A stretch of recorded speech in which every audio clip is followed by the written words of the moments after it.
Good evening, Doc. Good evening. Okay, sino bang wala? Sinong wala? Wala pa yata yung number 1 speaker. Wala. Wala ang speaker number 1. Anyway, ako pa naman na overview. Okay, si Juan ang mag-invocation. Abi, pwede ka? Invocation. Okay. Sige, let's pray. Abi. Okay. Let us put ourselves in the presence of our dear Lord. In the name of the Father, the Son, and the Holy Spirit. Lord God, we come here all together. We thank you for all the blessings you are giving to us amid the current crisis in the world, Lord God. For today, Lord God, we ask for your wisdom and knowledge as we have this session with our professor, Dr. Ed, and all my classmates. Even though we are not physically present with each other, may we have the wisdom and knowledge and all the learnings that we are going to discuss today, Lord God. And we are also praying, Lord God, whatever is happening in the world, Lord God, that the vaccine will be available soon, and this will end soon, and so we can go back to all our normal lives, dear Lord. And we also pray for our families with us, and for all the families we are. For all our families who are not with us, always keep them safe, Lord God, and we pray that this pandemic will end soon, Lord God. And for this, we pray through Lord our Jesus Christ, Amen. Through the intercession of our Blessed Virgin Mary, Amen. Amen. Father, okay. Okay, first of all, I'm thankful that at this time we are still present through the grace of God. And we will be having our report tonight. Each one of you has to do your share in order to pass on this midterm. This will be part of your midterm because I will also send two questions in which you will have to answer. And that questions will be sent to you through email because we don't have any more time for you to answer during the questions and answers. So you will have to answer it, at least provide me your answer tomorrow evening. And after a week, we have the final exam. So it will be a complete process for this subject matter. And by June, after 10 days, or June 11, 12, and 13, you will have another 2 subjects to be handled by Dr. Hans. And whatever is the term provided to you by her, then that will end the 3rd trimester. And after the 3rd trimester, there will be summer. That's June, July, or it might be another trimester. That will be a 1st trimester because we are not doing this so-called semestral term. We are having this trimestral term. So regarding your general consensus with regards to this YouTube management, I can say that for me there's no wrong on that because all webinars can be released through YouTube, and that is usual and standard. it so happen if there are some subjects which are discussed, especially on politics or religion or whatever it is, which is not within accordance to our management program, then that will be deleted from the discussion. But as far as the knowledge is concerned, it is open. You can see in the YouTube that there's no kind of restriction, because what we are aiming here is to learn from each other and to learn from the lessons that are being provided to you. And it is just a kind of a learning knowledge that each one of us should know and be part of the process. Now, if otherwise, if you are thinking that it will be a kind of conflict to what you are doing with your company, so it's up to you to decide on that matter. Because for me, when you are taking this program, there's no conflict with what you have, what you're doing in your company. Because this one is an additional degree, an additional learning knowledge, something that will extend to you so that you can use it uh, if ever you are not there in Qatar, who you are in other countries or in the Philippines. That will be an added value for you and your opportunity to be more competitive than the other person who don't have any master's degree or PhD degree.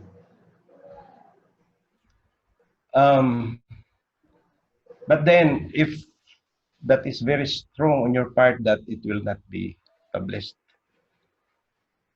I don't have any problem with that. I'll just have it in my file, and then I might get some of those things that are publishable, which cannot curtail your freedom of speech or whatever you think of it. Uh, it's really edited, and it is I can say acceptable to each one of you, because before publishing it to the public, I will give you a copy, and then if you don't have any remarks or comments, or you say go, then I don't have any problem. But if somebody of you will say no sir, then that will be part of my file only, and it will remain in the file, and it cannot be published. On the other hand, the other batches, I don't see any problem with them. Nobody ever told me that, sir, this is wrong. Everyone was happy. Everyone was telling me that, oh, yeah, we are now on the YouTube. It's okay. So, people have different thoughts, have different concern, and that is for you to decide. Okay. For as long as it is your own consensus, it is from your heart, I don't have any problem. But if somebody is telling you that this is wrong, and then you just concede, I think there's a problem. You know what I mean? Okay. So let's do some kind of exercise for another 30 minutes before you will start. Of the 12 topics that we have tonight. Now, I want you to be guided accordingly. First of all, you have to contend with the timing that was provided to you, because we have a time frame will end up to a certain period of time. And before the 20 minutes come, if you find out that there are more slides to be presented, then pick up all those slides which are in priority or major, and then it can reduce your timing. So that's why for 25 minutes, at least there will be about 20 slides only. But if you have 100 slides, I think it will, you need more time, at least another 30 minutes.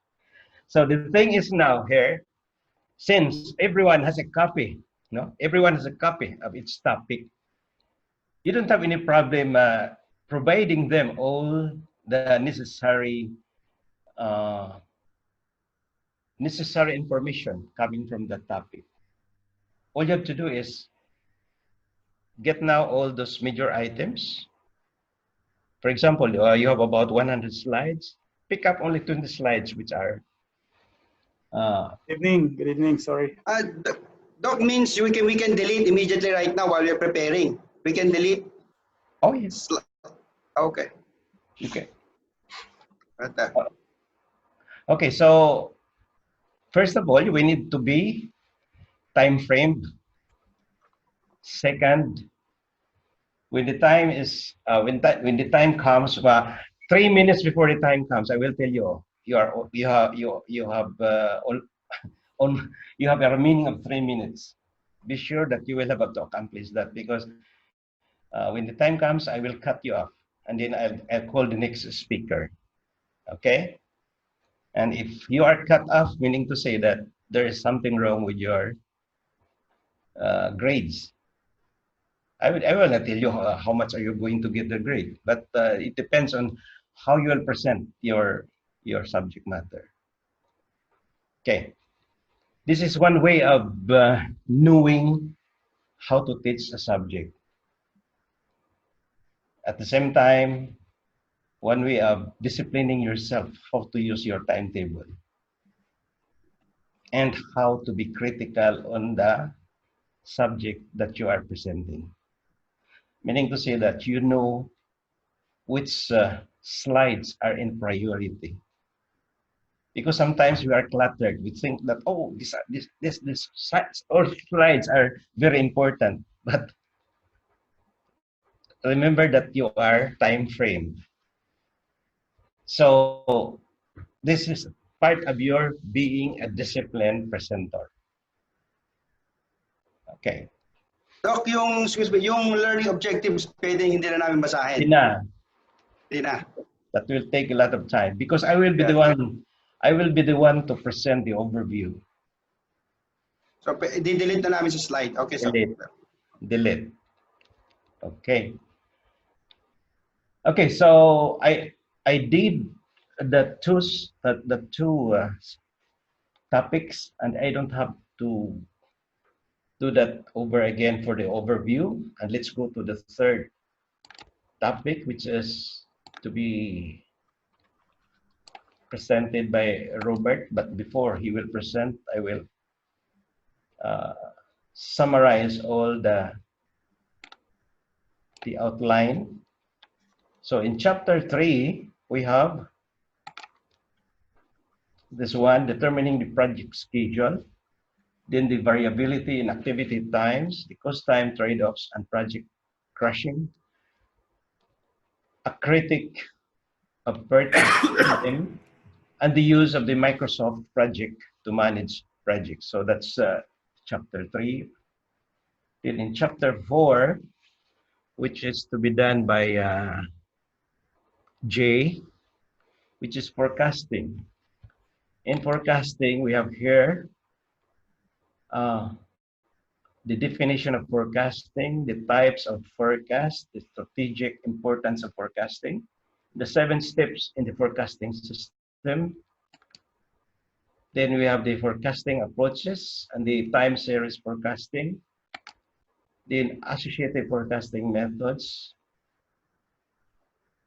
the monitoring and controlling forecasts, and forecasting in the service sector. So it's up to Jay now what kind of forecast he will have to sample in his presentation. So there's no need of doing all these things. Just pick up those items which you think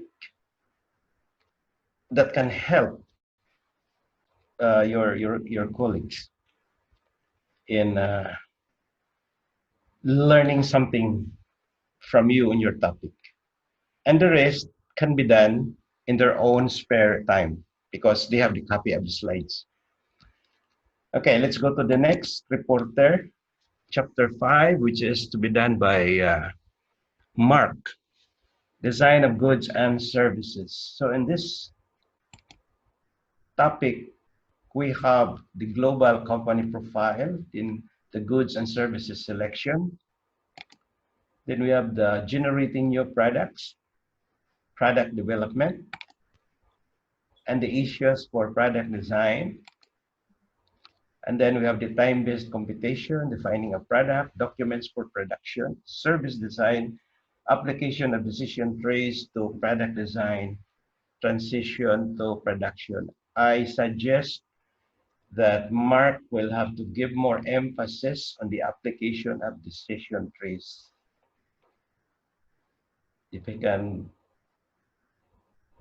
review his slides now, go to that particular subtopic, decision trees. On chapter 6, managing quality, it's Victor who will be having this TQM, but according to him, he has some preferences. And I told him that for as long as it's relevant,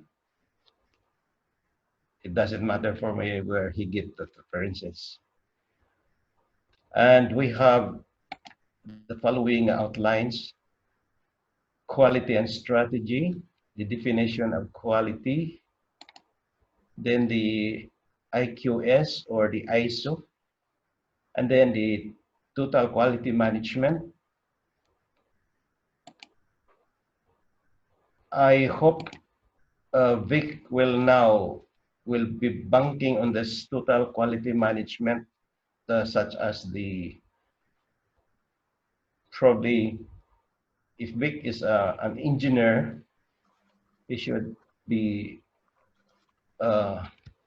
considering Six Sigma or benchmarking. But if he is not an engineer, he might be considering the employee empowerment, and probably another one is benchmarking. So try to look into this three tools: Six Sigma, employee empowerment, and benchmarking. Okay, so there's no need of going into the role of inspection now. Now for chapter 7, which is process strategy, to be done by John. So for this, John, you need to prioritize all this outline. We have the first one is the profile of Dell computer. Then you have the 4 process strategies. Then the process analysis and design, service process design, and selection of equipment and technology. Okay, we have here production technology, and we have this technology and services. Now, I want you to be more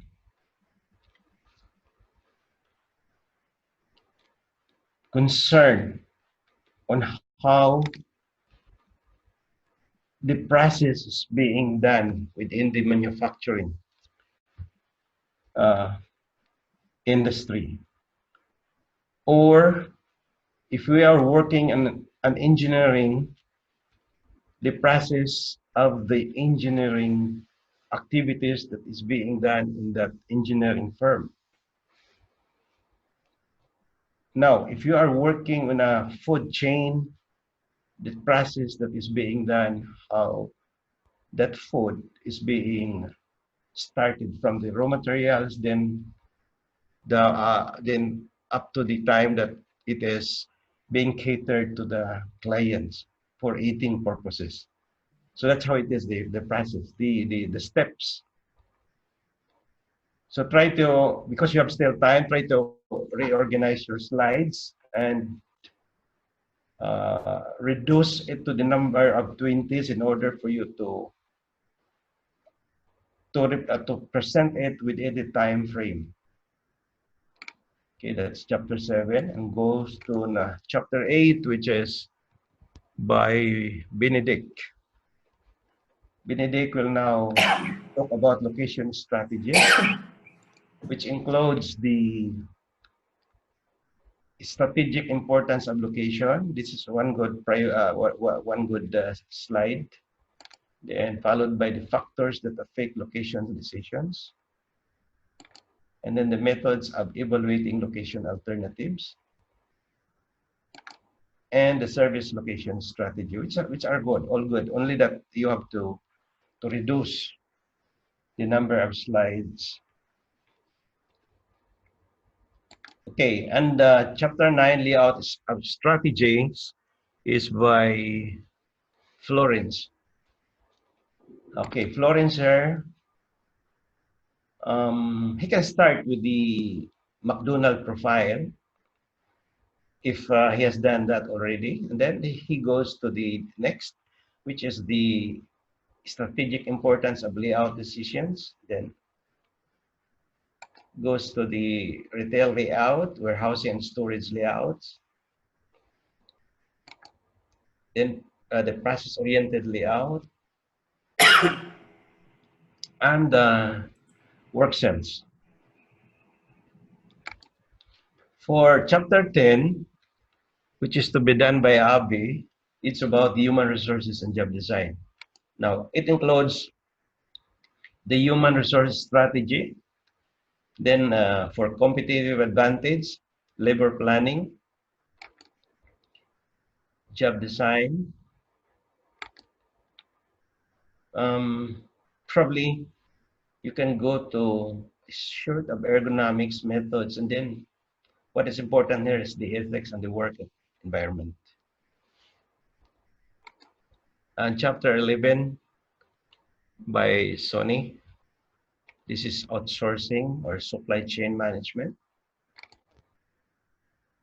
How the supply chain strategic is becoming important nowadays. The supply chain economics, ethics in the supply chain, and the supply chain strategies itself. Then managing the supply chain. Yeah, that's wrong. No? Procurement, and the last one is vendor selection. Oh, we have still one here. Yeah, logistics management. So try to consider only the important slides, Sony, no? Yes, So sir. you can beat the deadline for 25 minutes. Now let's go to the last one, which is the chapter 12, inventory management. I think Jerry has already some slides from other references. I think Jerry, you have to go with that slides, because if you will. The one that I prepared, Doc? Yeah, because if you will use. Okay, thank you. If you will use this one, you have to start all over again. Yeah, I will use the one that I prepared, Doc, for the inventory management. Anyway, it's just the same. You can say functions of inventory management. Then you have the models. Okay. Models for independent demand, or EOQ. And the last one is the probabilistic models and safety stock. Okay, so those are the overview of all those topics that you will present tonight. So again, just put this in your mind, the following protocol or guide. The first one is be on time. See to it that the major items are being discussed.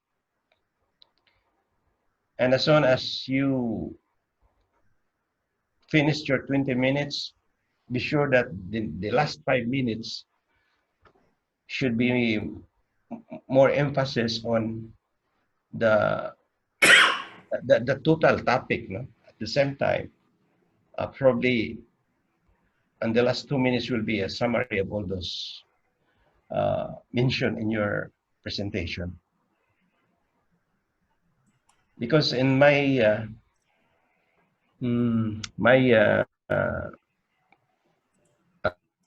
evaluation, I will see to it that your presentation is at least 30%.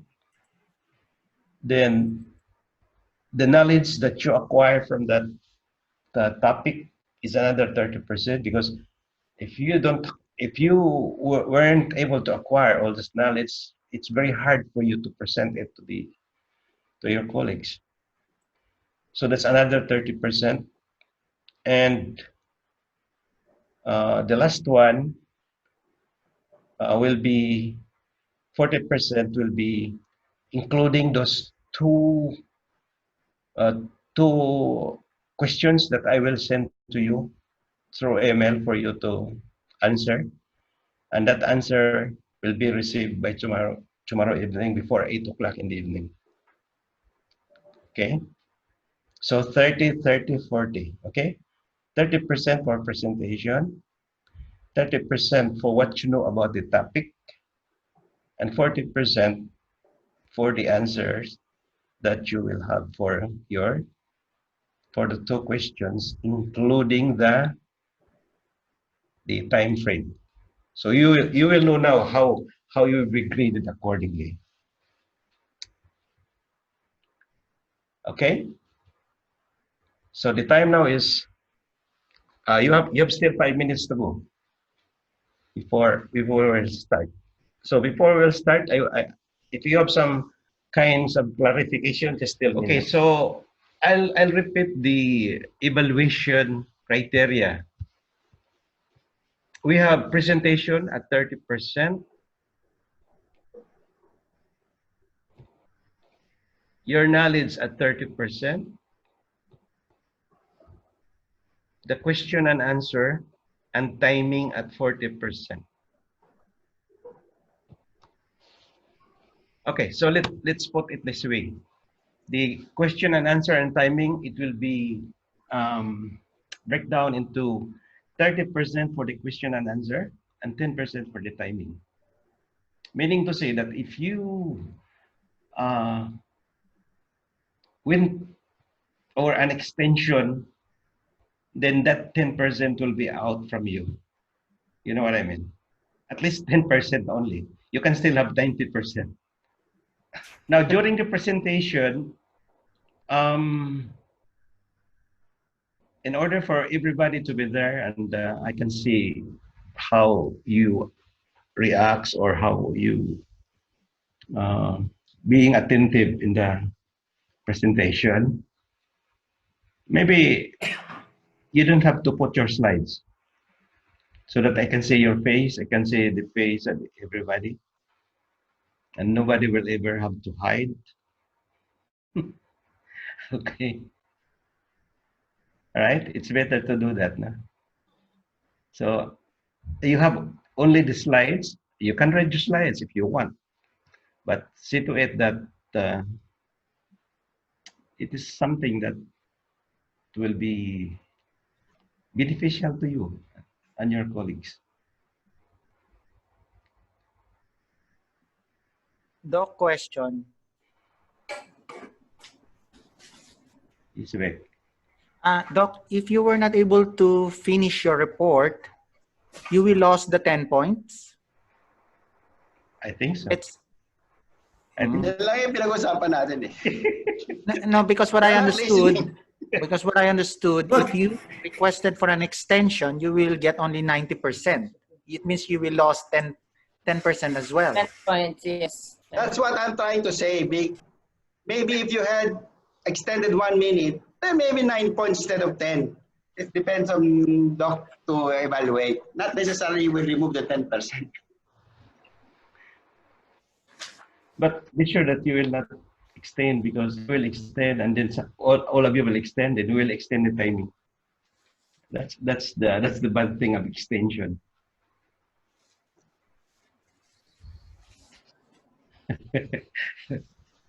Okay. Robert, you can Yes. start. You can start now. Okay. Let So me the first. time now is 8 o'clock. Or 7 Let me- o'clock. Oh, ano? 8 o'clock, no? Sa inyo? 7 dyan. 7. Ah, 7. Dito sa amin, 8 o'clock. Okay, so, 7, 3 to 7, yes. 3 Okay. minutes to 7. Let me share first screen Ah, before 3 I minutes pa? 3 minutes pa? Or, Yes, Doc. 3 minutes before 3 minutes. 7. sige, ako muna. Kinakala. I-timing natin. You can see my slide. Relax muna kaya. You can see my slide. Wala, You sir. have to share. Yeah, I shared it You have already. to stop your share. I had to stop my share. Okay. Yeah. Okay. So now I can share. It's there na, sir. You can see? Yes. Chapter Okay. 3, right? Yes. So I still have 2 minutes Sige. for to start, 2 minutes. Okay. which I may utilize that for apologizing being late. And good evening, everyone.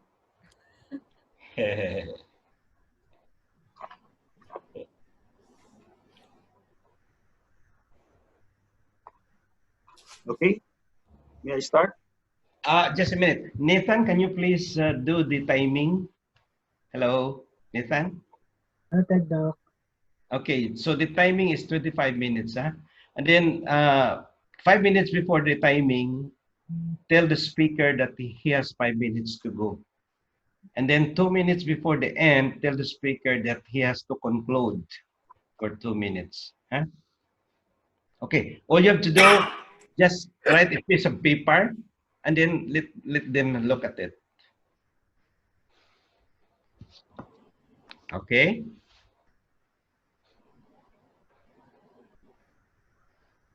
Okay, shall I? Okay, go. Okay, good evening, Doc Ed, and to my classmates. Hindi mo pa na-share. I share already. Share na ba? Wala pa ako. Yeah. You can see it? Okay. Yeah, Doc, yes, sure. Yeah. Okay, Okay. good. Good evening once again. I've been tasked to present the chapter 3 of the operations management. Just a little recollection of what has been discussed in the last remote session. Doc Ed have discussed part of the operation management chapter 1, which is the operations and productivity. He also discussed with us chapter 2, which is the operation strategy in the global environment. So I'm now going to discuss chapter 3, which is the project management. By the end of my presentation, I would definitely say you will be able to understand project management process life, which includes the 5 major processes and involvement of the main factor of fully implementing project management up to the tools, project management tools, that will include the softwares. Let me start defining what is project. Any volunteer who can give me some idea what's project? Anything, just a guess. Okay, maybe something that it indicates a definite start or an end. Okay, let me define a project. Project is a temporary endeavor undertaken to create a unique product, service, or result. The temporary nature of a project indicates definite start and end date. That is the keynote. Okay, so what is project management? From the definition of project. Any volunteer? Any guess? Okay, let's go this way. The application, knowledge, skill, tools, and techniques to protect activities to meet project requirement. By the way, this presentation has been derived from the 114 slides. I capture 16 important slides to make sure that you will have the flavor of understanding project management. We will not go into the bolts and nuts, but I'm pretty sure you will have the knowledge and understanding what is project management by the end of my presentation. So project management is accomplished through application and integration of process, project life cycle. I know some of you has been working in project and you definitely use the term project life cycle, the five major process in the project management, which is first, initiating, second, planning and scheduling, executing, monitoring and controlling, and closing. These are the five life cycle, very important in terms of project management. Okay, let's go deep understanding a project life cycle. So, management is accomplished through application and integration of process, which is the project life cycle, such as initiating. What is in your mind when you hear the word initiating? Something to start, something to be ready, or a part in the kickoff meeting of initiating a project, a new project. Okay, so let's define it in such a way that everyone will understand each and every process. So initiating, it is starting phase of your project, develop idea and put together the project charter. So for those who are very familiar, when you start a project, this is the time wherein you transfer what has been proposed to the project team. You start organizing the resources, who will be in charge. You start a kickoff meeting, familiarity of the scope of the people involved with the project. This is the main activities in the first process life cycle of project management, the initiating. Planning. What is in your mind when you say planning? Is it something to plan the resources? It is something to plan the activities to implement the project? Or it is also talking about the money, the budget, the expense, the liquidity? Okay, so let's define further. So planning is a goal setting, defining the project, team organization, scheduling, relates to the people, the money, which I said a while ago, and the supplies to specific activities and activities to each other. Okay, let's define further the keywords here. Planning. Planning is part of the project process where you perform, set the goals, define the project, develop work breakdown, schedule, identify the team resources. This is a brief definition, concise of planning.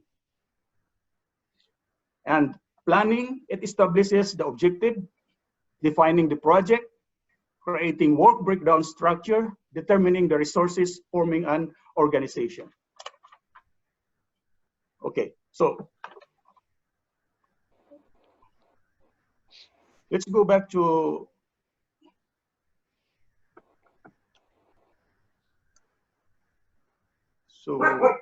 planning. Okay, so what does organization mean in the part of the planning?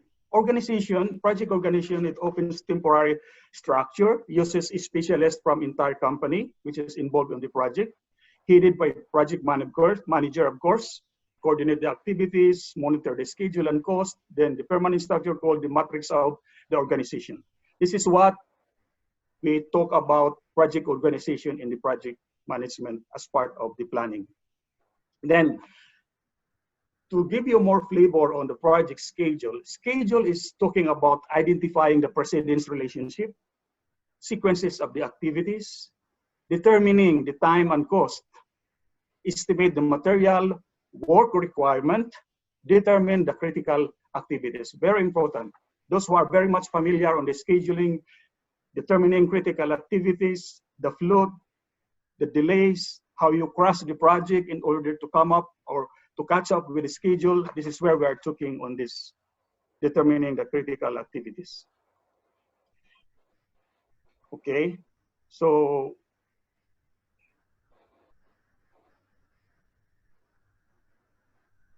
that is more on the planning, and let's go to the next process life cycle of project management, which is executing.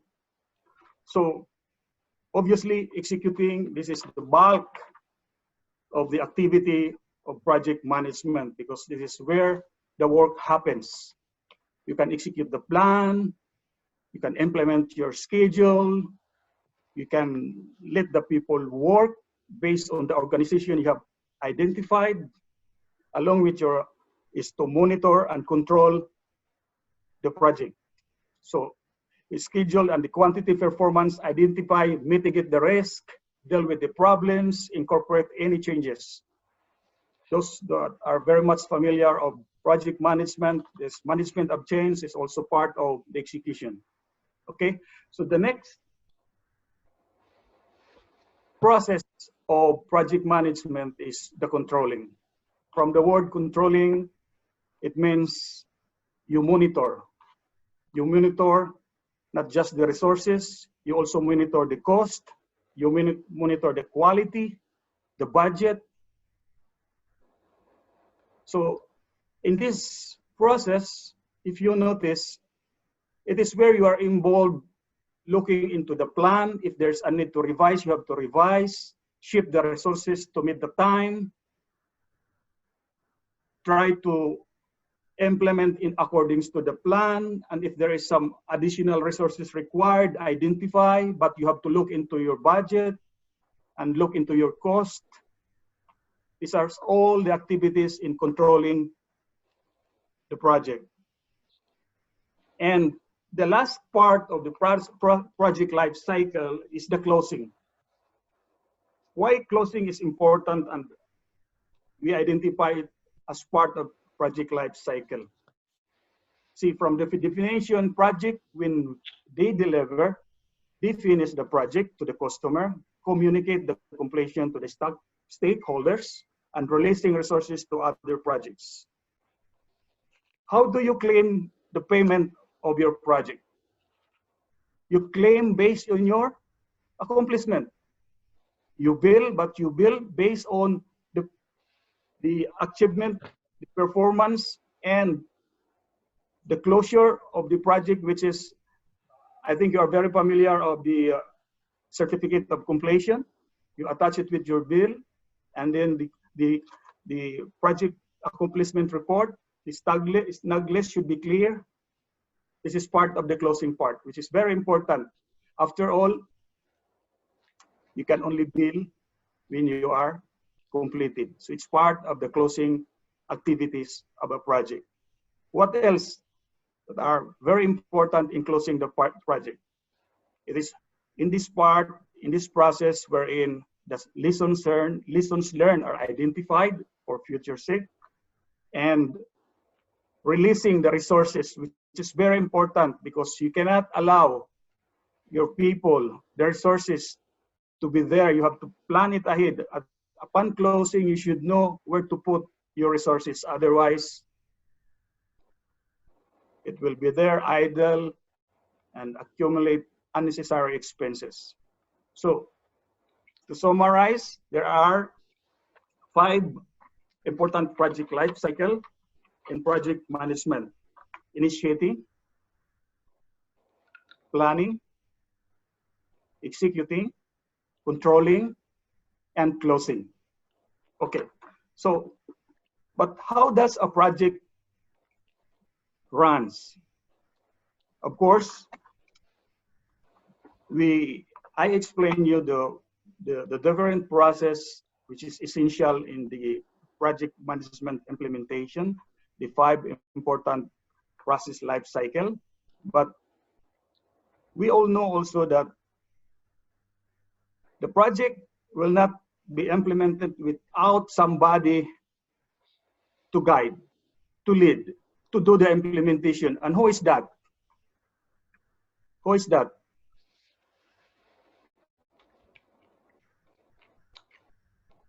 Go back.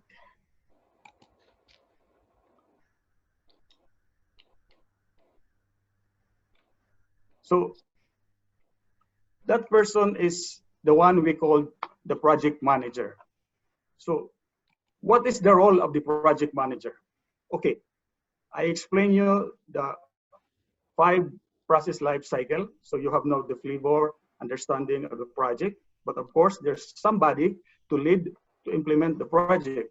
So to complete the project management in a certain project. So we need a project manager. What are the role of the project manager? Project manager should be highly visible, responsible for making sure that, first, all necessary activities are finished in order and on time. Very important role of a project manager.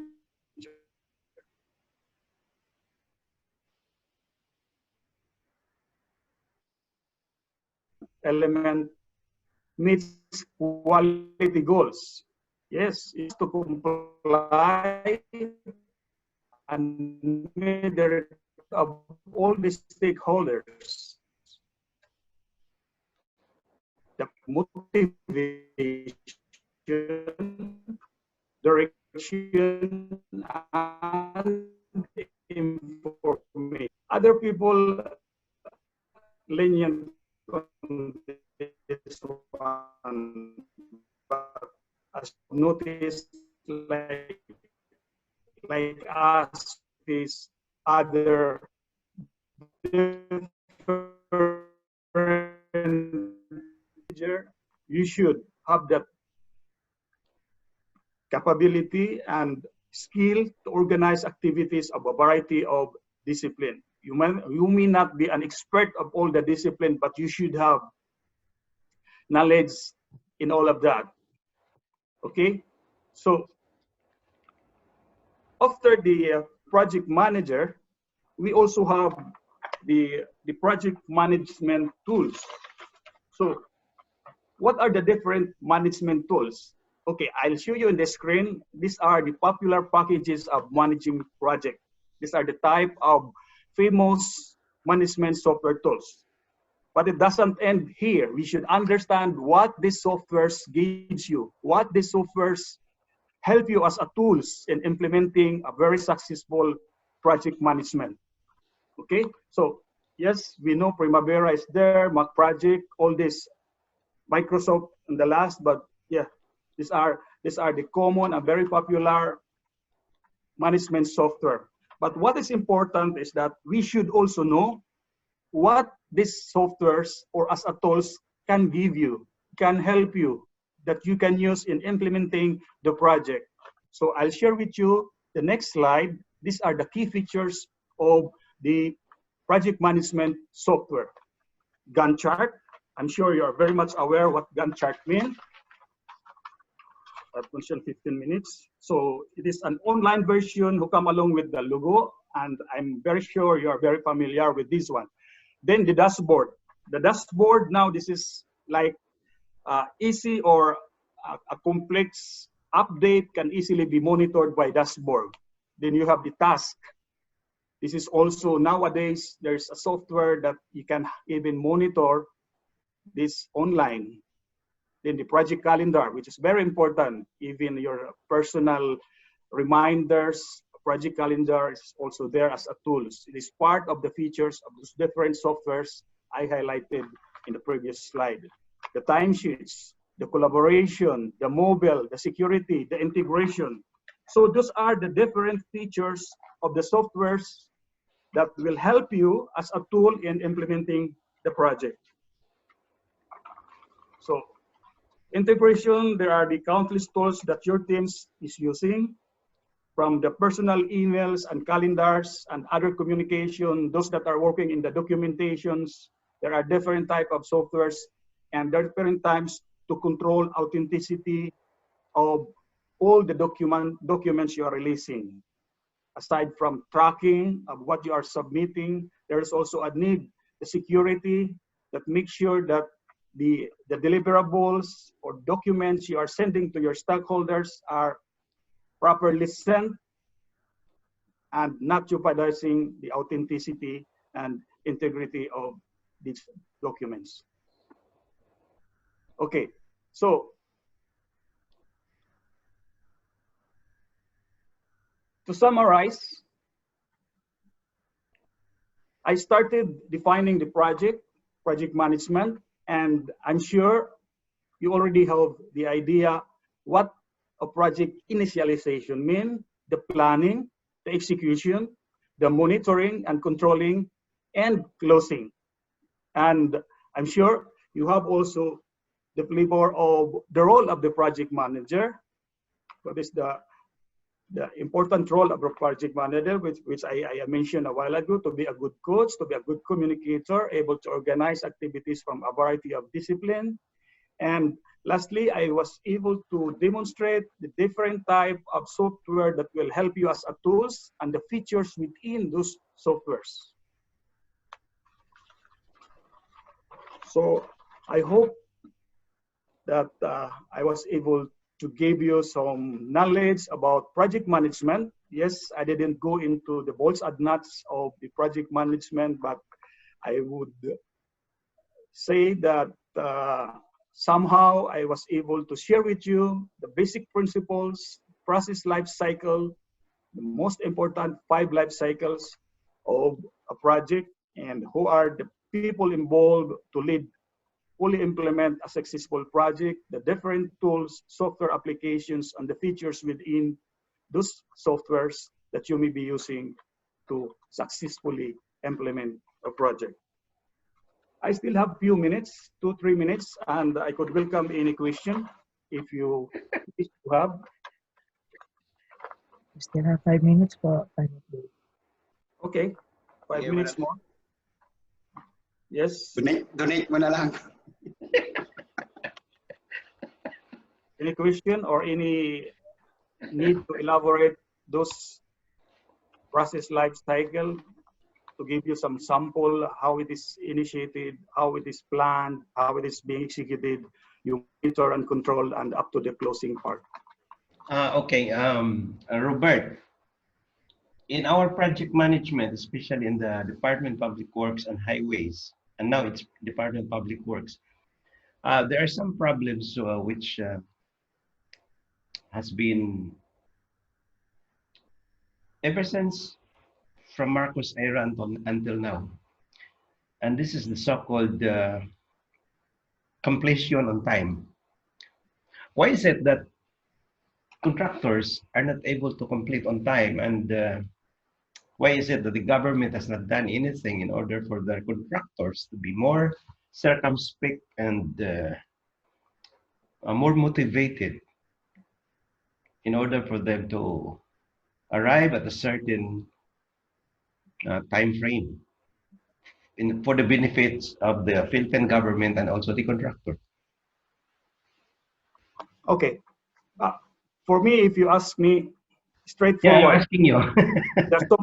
there's so many factors Okay. affecting the non-compliance or completing the project on time. First is our traditional corruption. Corruption in the sense that you are not following, because of corruption, you don't follow and fulfill the exact requirement. You want shortcut. And all of a sudden, as you go along with the project, you will encounter some serious problem which you miss, because you are confident enough that your stakeholders will accept all you did, even if it is not compliance. Next is, it is also a regional factors. Say, for example, the projects implemented in Samar, and then it is being lead or project manager who is coming from Luzon, that he is not familiar of the place. He has been having some problem in dealing with the right-of-ways because the entries are there. He should see to it that in his group, or the project manager should at least have familiarity of where the project is being implemented, that region, that we add him to ease all those right-of-ways problem, which is very important, especially in the initialization. You clear the area. And I think there's also an element of the budget, which is not released on time. If budget is released on time, it can mobilize, plan the activities without limiting the resources that could exactly execute in accordance to the milestone defined for a certain project. That's what I could easily share with you, Doc, the factors that affecting the non-completing not completing the project on time. Okay, so you mentioned two factors. The first one is the corruption. Second one is the timely payment to the contractors. There were three. And probably the other one is the how they Regional. are, how they know about the place for. Yes. So those are the three factors that you've been observing. Okay. Right. Okay. Anybody from your colleagues, if they have some question? Raise question. Don't worry. I will not. The delay of all project, especially in Qatar and everything, that is the new normal. If you're going to, there is at least, I would say 99%. There is none a single project that is time na. Okay. Okay, it's okay. The new normal, but the question of Doc was on the Philippines. So I think I completed my presentation. Thank you for listening, and I hope you get out of what I presented. All right. So let's go to the next presenter. Okay. So next speaker should have. Hi, Doc. Good evening. Good evening. And to my colleagues, thank you for waiting for me for the presentation, short presentation with regards to the forecasting in operation management. Okay. Let's begin.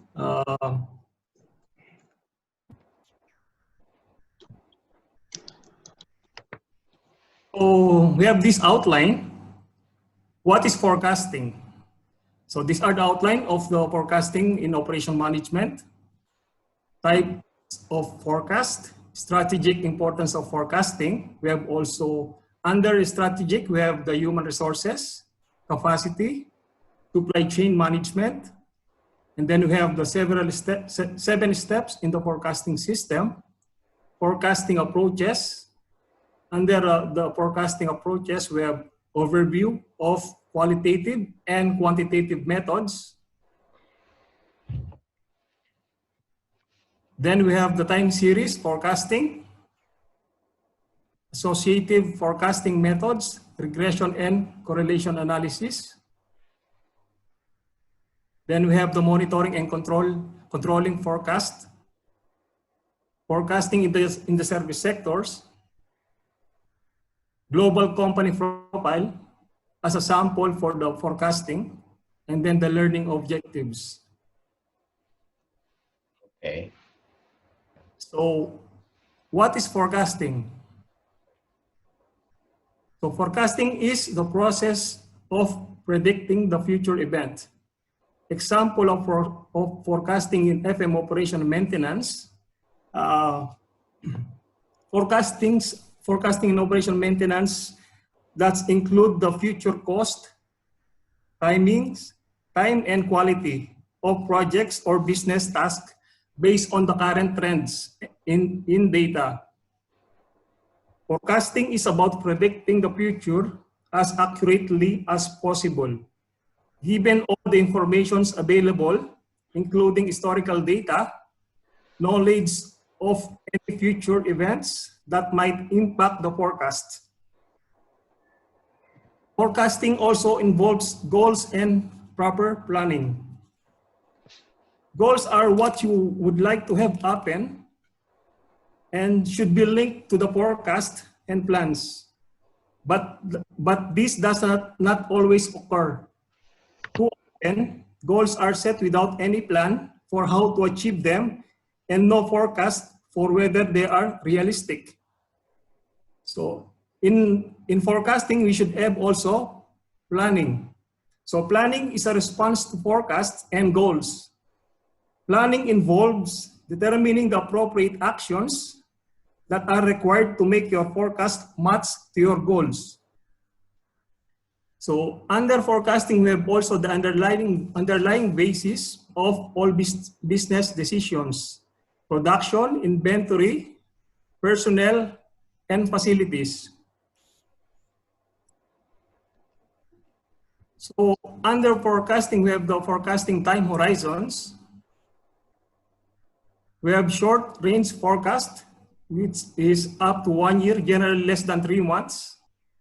Purchasing, job scheduling, workforce levels, job assignments, production levels. Under medium range forecast, we have 3 months to 3 years. Sales and production planning and budgeting. Long range forecast, 3 years and above.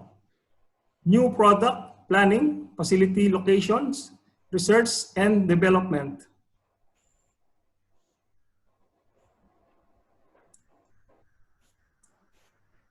So, what are the influence of product life cycle? This includes the growth, maturity, and decline. So introduction and growth requires longer forecast than maturity and decline. As product passes through life cycle, forecasts are useful in projecting staffing levels, inventory levels, factory capacity. So these are the product life cycle, which is introduction, growth, maturity, and decline.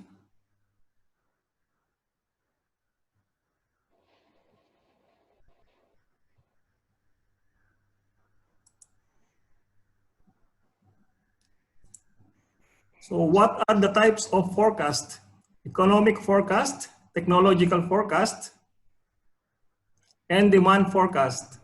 Under economic, we have the address business cycle, inflation rate, money supply, housing starts, and others. Technological forecast, predict rate of technological progress, impacts development of new projects. Demand forecast, predict sales of existing products and services. So what are the strategic importance of forecasting? We have human resources, capacity, supply chain management. So human resources are composed of hiring, training, laying off workers. Under the capacity, we have the shortages can result in undependable delivery, loss of customers, loss of market share. Supply chain management, good supplier relations and price advantages. So, what are the 7 steps in forecasting? So determine the use of forecast, select the items to be forecasted, determine the time horizon of the forecast, select the forecasting models, gather the data, make the forecast, validate and implement the results.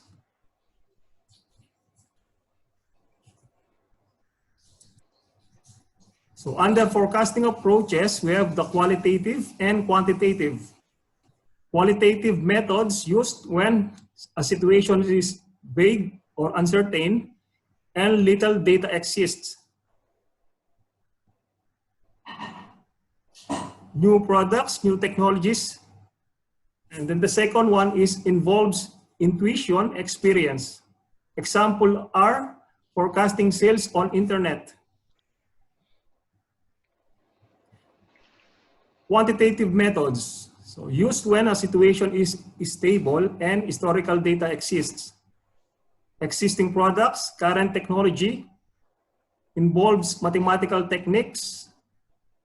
Example are forecasting sales of color televisions.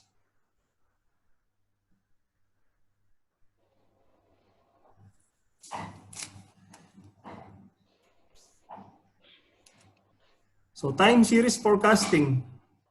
This includes the composition of time series, naive approach, moving averages, exponential smoothing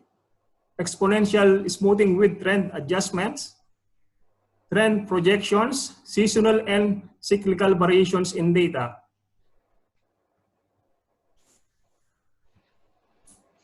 So time series forecasting, set of evenly spaced numerical data obtained by observing responses variable at regular time periods. Forecasting based only on past values, no other values important. Assumes that factors influencing past and present will continue influence the future.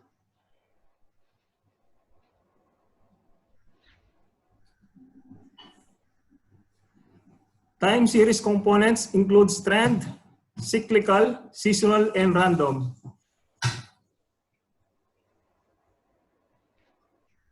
This is the graph shown here, the components of demand.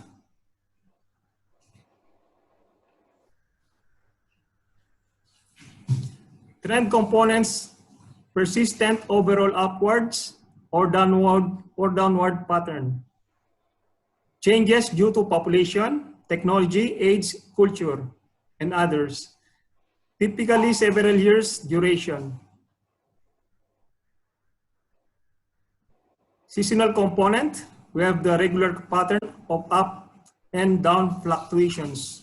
Due to weather, customs occurs within a single year. What is cyclical component? Repeating up and down movements affected by business cycle, political and economic factors.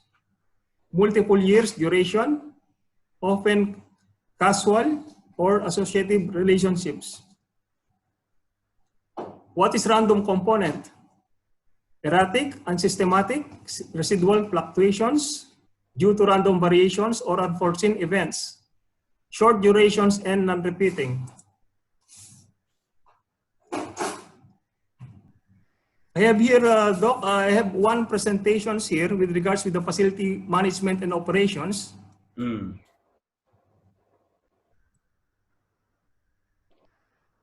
Adrian, Nathan, can I have, please, how can I share my presentations here? As a summary only?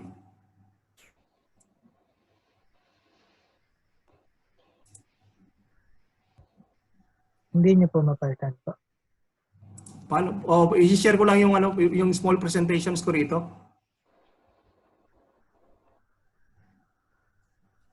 I-unshare ko po, tapos share niyo po ulit. Sige, sige, thank you.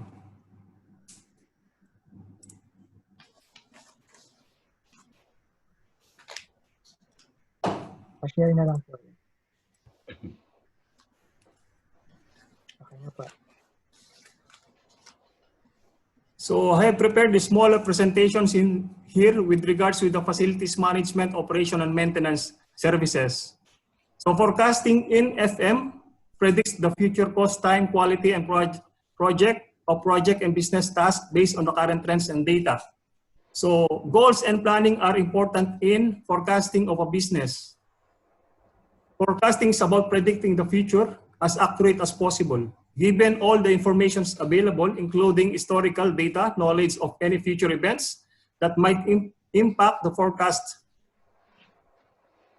So forecasting in FM operations involves assuring the facility infrastructures, provides a satisfactory work environment, complies with laws, regulations, meets financial performance, goals, reflects efficient utility services and cost, and protects the surrounding community and environment. Maintenance deals with assuring that all elements of infrastructures are serviced so they operate efficiently and are reliable and safe. This includes scheduling, conducting regular, periodic, predictive, preventive, and corrective maintenance activities. So facility management, operations, maintenance perspective is at the center of occupant needs, business and communication processes, management and workflow technologies, and the physical infrastructures itself, as shown in the figure. So these four components are very significant in operations, maintenance, and facility management. People, place, processes, technologies. So in FM operations maintenance, we have also the same forecasting time horizon. We have the short term, medium term, and the long term forecast. Forecasting should be an integral part of the decision-making activities of management, as it can play an important role in many areas of a company. Modern organizations require short-term, medium, and long-term forecasts, depending on the specific applications. So what is short-term? Short-term are needed for the scheduling of personnel, production, transportations as part of the scheduling processes. Forecasts of demand are often also required. So medium-term forecasts are needed to determine future resources requirements in order to purchase raw materials, hire personnel, or buy machinery and equipment. So long-term forecasts are used in strategic planning. Such decisions must take account of market opportunities, environmental factors, and internal resources. An organizational needs to develop a forecasting system that involves several approaches to predicting uncertain events. Such forecasting systems requires the development of expertise in identifying forecasting problems. Applying a range of forecasting methods, selecting appropriate methods for each problem, and evaluating and refining forecasting methods over time. It is also important to have strong organizational support for the use of formal forecasting methods if they are to be used successfully. Facility management in services may forecast the cost for maintaining an assets at a predetermined service level. Forecasting helps the facility management develop long-term capital budgets. It also gives the facility manager the means to assess operations and maintenance plans relative to life cycle cost. This input can be projected to a budget that reflects an understanding of what is anticipated to happen among the various assets of the entire infrastructures. What total costs are associated in operation maintenance across the entire infrastructures? The level of detail and accuracy of forecast depends upon the expertise, time constraints, and information available to the facility manager. The forecast may be intuitive and approximate on some aspects, use generic standards for others, and have comprehensive data on still others. The final results will be as dependable as the quality and accuracy of its business and financial inputs.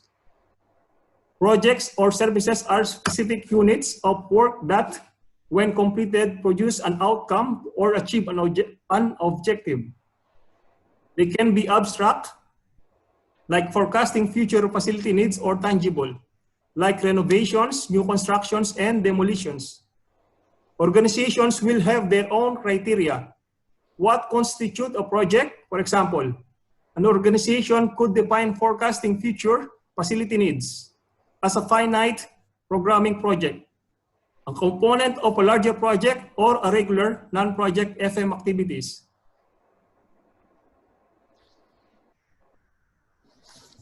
These are the business model in strategic planning in FM operation maintenance services. Strategic purpose and strategic planning levels. The top two levels in shown figure 2 below consider the requirements and expectations of occupants and customers and align with the mission, vision, values, and culture of entire organizations. By understanding the entire organization's identified strategy, the operations maintenance managers should work within the strategic goals to support or develop a 3 to 5 year strategic facility plan. Operations maintenance tactical plans, detailed steps required to accomplish the goals in the strategic plans. Tactical plans are usually short range activities generally covering a year or less and could include maintenance schedules, operational activities, service delivery outcomes, equipment replacement, timelines, and other operation tasks. So this is, I have put here FM operation service model here, a strategic planning overview. First, we need to consider the customers. In line with the customers is the strategic purpose level, and then strategic planning level, which involves the entire organizational plan, entire organizational strategic plan, mission, vision, values, culture, strategic objectives. And then the third row, is the facility management organization and strategic plan, which is the portfolio, facility master plans, and other business unit plans as well. The last one is the down portion is the operational maintenance, which include the tactical planning level, which involves operation plans and maintenance plans. So to create operations management tactics and managers must determine its duties, determine physical assets, determine maintenance and repair cycle, determine maintenance schedule, PPM and unplanned, determine applicable regulations, codes, and standards, determine agreed upon services and requirements. So these are the FM competencies and responsibilities considered as input and output process, the methods and procedures to recognize, maintain, adjust, and improve that functionality. They measure the success of those efforts with productivity and performance results rather than just activity requirements. So we have here, I put here FM competencies and responsibilities IPO. We have the input for the FM competencies. Processes, we have the FM duties. Output is the facility attributes. Under inputs, we have this. We have these categories. Understand the overall nature of the entire organization and its culture. Know the mission critical issues. Understand the impact of financial planning and budgeting. Anticipate and adapt to change. Understand service, contracts, and agreements.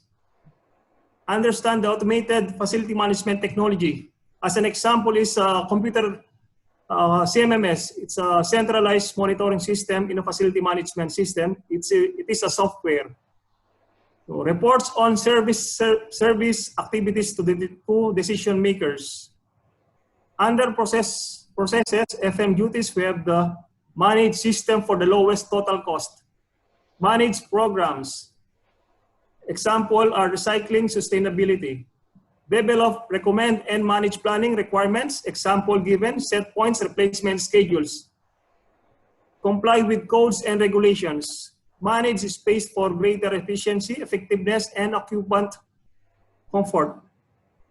Provide support services. Manage and develop facilities staff.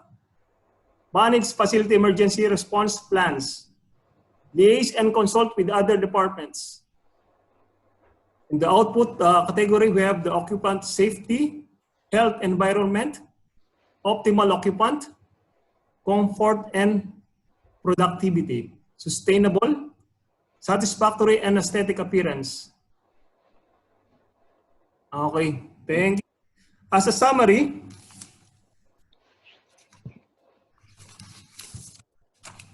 forecasting is very significant in a business operations management that can be used to make correct decisions about the future of the organizations and its goals. Take into considerations all the outlines that I have discussed earlier in these presentations to meet the forecasting objectives in a business or company. Thank you, Doc. That's my report. Hope I could share a small knowledge to everyone. Okay. 3 minutes left. Okay, so time na? Okay. May 3 minutes pa po. May 3 minutes pa. Okay. So, okay. I have a question.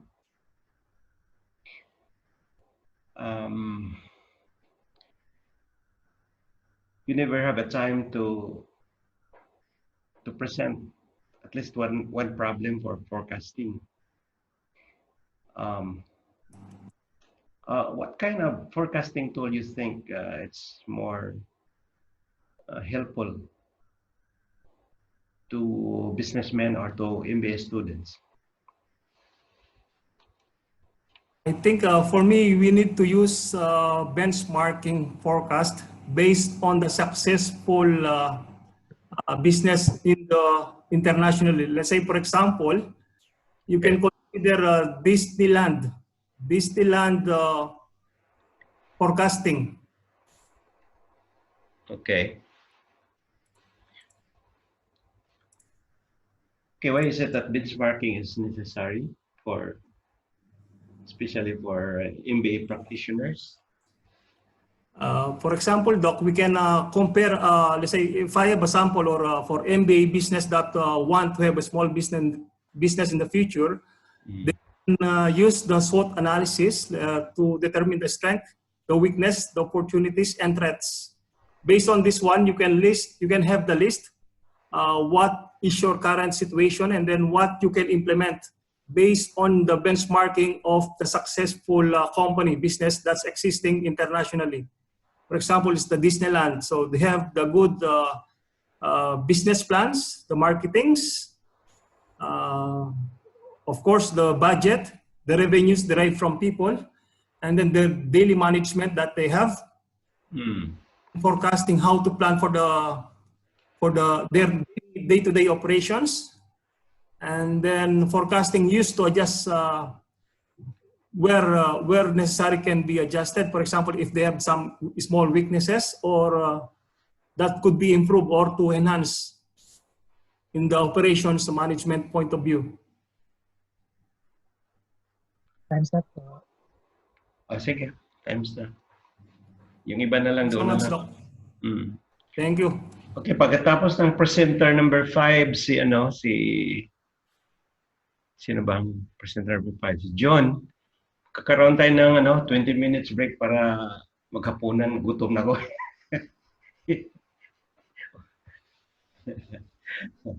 Okay, so Mark, start. Good evening. Magandang gabi po. Good evening. Can you see my slides po? How about this one? Can you see this other slide? This is not a slide. This is a Word file. Can you see it po? No. Wala. Hindi. Hindi? I'll share it later po. So, okay. I'll share it later. So, magandang gabi po sa lahat. So, the topic would be design of goods and services. This is under operations management. So, the outline would be the relevance of designing of products or goods and services in operations management.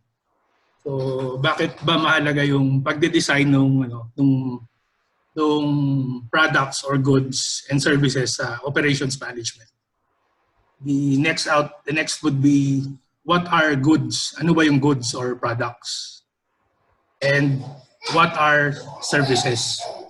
So, we will need to define ano ba yung goods, ano ba yung services.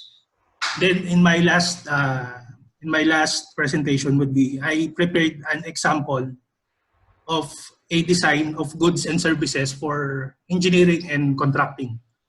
This is for an electrical business. So, kumbaga, parang ginawa ko lang siya ang real life situation. So this is how it goes. So, operations management.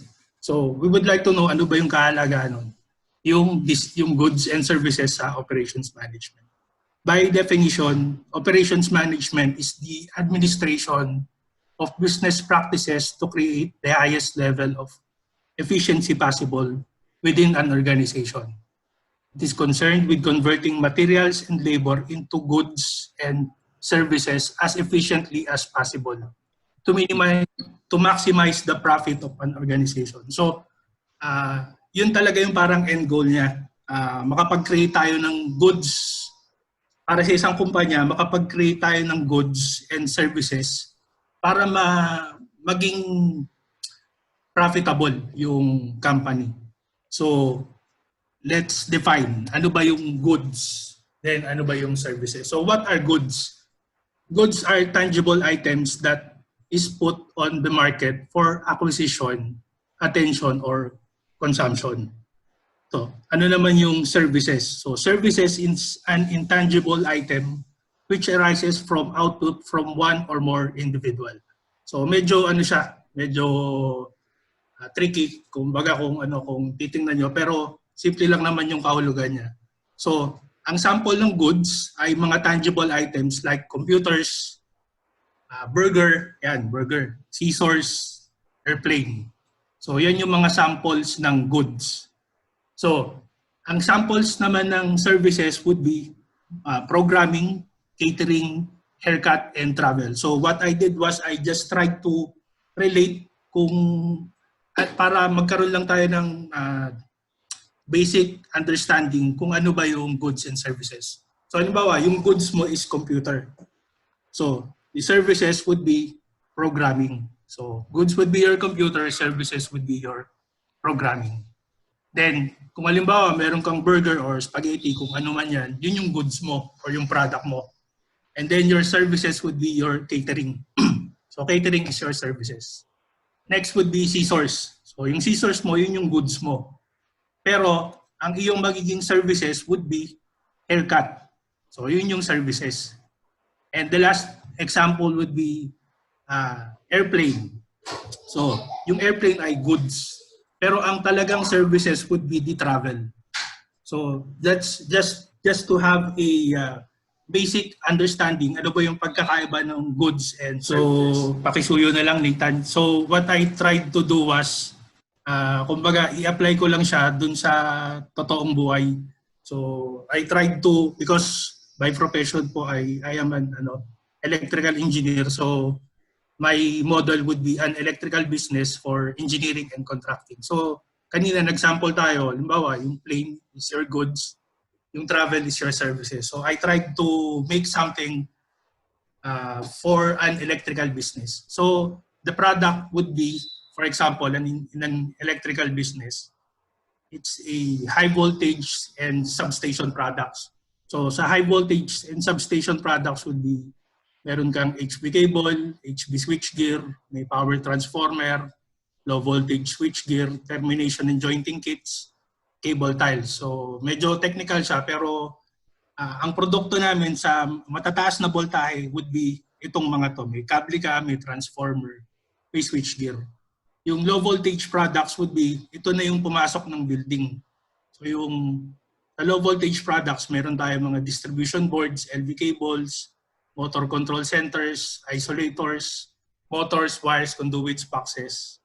And sa pakibaba, Nathan, yan, meron tayong mga ilaw, lighting system. So meron tayong indoor lighting, exterior lighting, emergency lighting, street lighting, wires, conduits, boxes, switches. Tapos meron din tayong, also sa products would be earthing, bonding, and lightning protection system. Earth pit, lightning arrestor, etc. Extra low voltage, ito naman po yung mga produkto na mabababa ang voltahe. Kumbaga, hindi siya mataas na voltahe, hindi din siya low voltage. Kumbaga pang ECE siya. So, meron tayong fire alarm system, CCTV, background management or paging system, telephone, parking management, access control, building management system. So, these are the products for an electrical business. So ano ba naman yung services pagdating doon sa electrical business kung if we are going to put up an electrical contracting or engineering business? Can you put it down a little bit more? So, services would be, so like other engineering business, for example, for architects and civil engineers, they design buildings, they design bridges, they design different systems for mechanical. Like, so mechanical, nagde-design sila ng firefighting, potable water. Now, for services naman sa electrical engineering business, ito naman yung kumbaga relevant services sa electrical engineering business. So, we do electrical system design, high voltage and substation design, electrical building services design, kumbaga yung nasa loob na ng building. Tapos, under dun sa design services namin, we intend to offer yung load flow, voltage drop, short circuit. So, ito na yung bolts and nuts kung paano ka magde-design ng electrical system. So, load flow, voltage drop, short circuit, calculation, protection coordination, insulation coordination, power quality, and harmonics. Then engineering, so madalas nating naririnig yung engineering, procurement, and construction, yung EPC. So that's also what our intention to offer engineering, procurement, and construction. So sa engineering would be cost estimating, contracts management, scheduling. Kasi yung mga serbisyong to, halimbawa, if you are offering an engineering business, dapat tama yung costing mo sa estimate, tama kung magkano. Tapos yung contract mo, contracts management would be yung ano yung scope at saka yung exclusion. Ano yung gagawin mo at saka yung hindi mo gagawin. Dapat malinaw yun. Tapos yung terms and condition ng contracts, kung hanggang saan ka lang. Kung ano yung owner supplied, kung ano yung hindi owner supplied, kung ano yung supply mo. Tapos scheduling would be you try to fit in your electrical works with other works. Kumbaga, halimbawa, mauuna yung yung trenching, so civil works yun, bago ka mag-cable laying. Mauuna muna yung what do you call this? Mechanical piping bago ka mag-cable laying. So, kumbaga, nagkakaroon ka ng coordination with other services. So, you try to schedule and meet up with the overall schedule. Procurement would be makikipag-bidding ka na, may cost analysis, may supplier management, wrong spelling, and logistics. So, halimbawa, may mga materials ka, dapat, on time na yung delivery ng material. Construction would be, ito na yung na-discuss kanina ni Sir Robert, would be, for electrical businesses, would be construction project management, installation, testing, and commissioning, quality management. Then, at the end of the day, you will hand over the project. So that would be engineering, procurement, and construction. And the last would be the testing and maintenance. Ito medyo medyo high level lang yung yung pagkakalagay, pero for the non-electrical practitioners, yung electrical assets natin ay isa yan sa mga pinakamahal, kumbaga most costly na assets sa isang building. So you try to maintain the electrical assets. So these are the different types of testing and how you will properly maintain your electrical asset. Just for example, halimbawa, meron kayong sa protection, may tinatawag kayong protective relay and metering. So dapat calibrated siya. So meron kang protective relay tester at saka may mga calibration tester ka. So halimbawa, yung transformer mo, which is a very high cost asset, tinitingnan yung oil nun. Kaya nakalagay doon, transformer oil insulation testing. Tapos meron kang transformer turns ratio testing. So yung offer mo would be the maintenance service. Kumbaga, iti-treat mo na yung oil. So transformer oil treatment. So basically, what I tried to do was, I did my presentation coinciding dun sa gusto ko sanang mai-offer if in case makatapos tayo ng MBA at umuwi ng Pilipinas. Ito yung service, goods or products and services na I intend to offer in the Philippines or any elsewhere. So that's all, Doc. Thank you. Okay. Ilang minuto? Nathan, okay ba? Okay. 8 minutes pa po. May 8 minutes pa siya. Okay. Sige. Question. Question. Sige. Any question po? Sige, mag-question kayo. Hearing none. Hearing none no? So I hope, classmates, I was able to define yung importance ng goods and services sa operations management. And I was able to impart to you ano yung pagkakaiba ng goods or products sa services. And then I tried to give an example in real life dun sa aking profession kung paano tayo magde-design ng products and services that we can offer. I hope it helps to you. Thank you. Okay, so is there any important questions that you want to put Mark in the hot seat?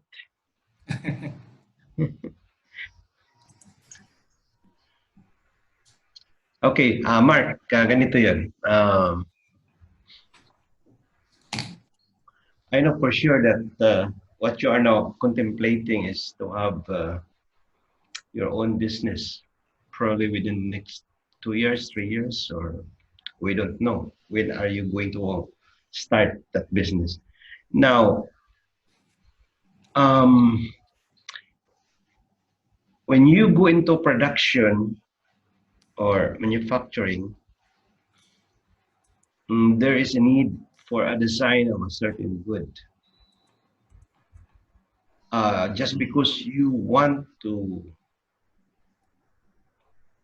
apply whatever you know about your skill in electrical or related activities, then you will be offering your services to the clients there in the Philippines. Um, Based on your topic, which is design of goods and services, which do you think are those kind of elements that are integrated into this services that you want to partake to your people there in the Philippines? Mhm. Actually, look, with it's more on how do I say this? Not on manufacturing side. It's more on engineering, consultancy, and construction side po.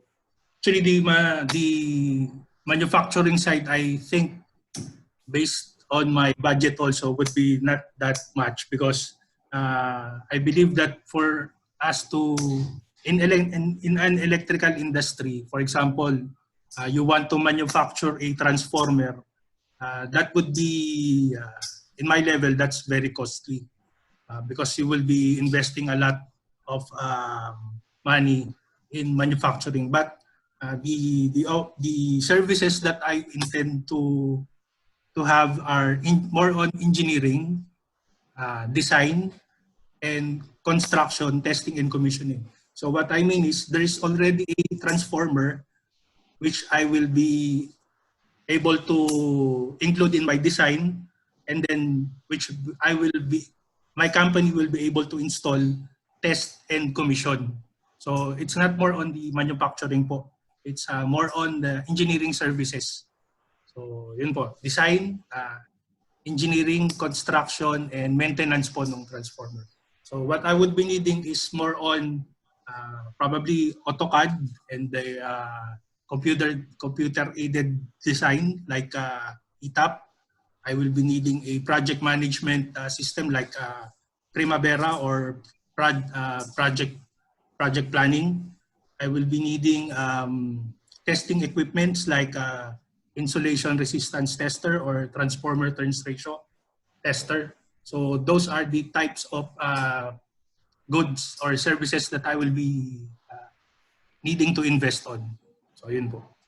So in other words, you are not, say, planning to have a new kind of service which is unique and can be a so-called add-on to your incoming services in the Philippines. Yes, Because Doc. what you are telling us now are those services which are existing. Yes, Doc. But the thing there, Doc, is not in if just to give you an idea po, not all electrical engineers are knowledgeable in high voltage and substations. And there's a particular market that I would like to enter. So electrical engineers, sometimes they design only low voltage and extra low voltage. But for some electrical engineers that do not have experience or knowledge in substations or high voltage, so that's the market that and I think would be a good market because there's not too many players. Okay.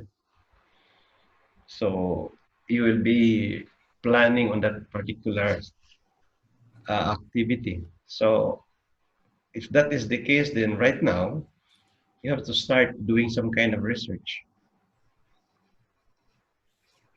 Opo. Yeah, because it's not only that you have the skill, but at least you have to augment more what you know about that kind of a type of service.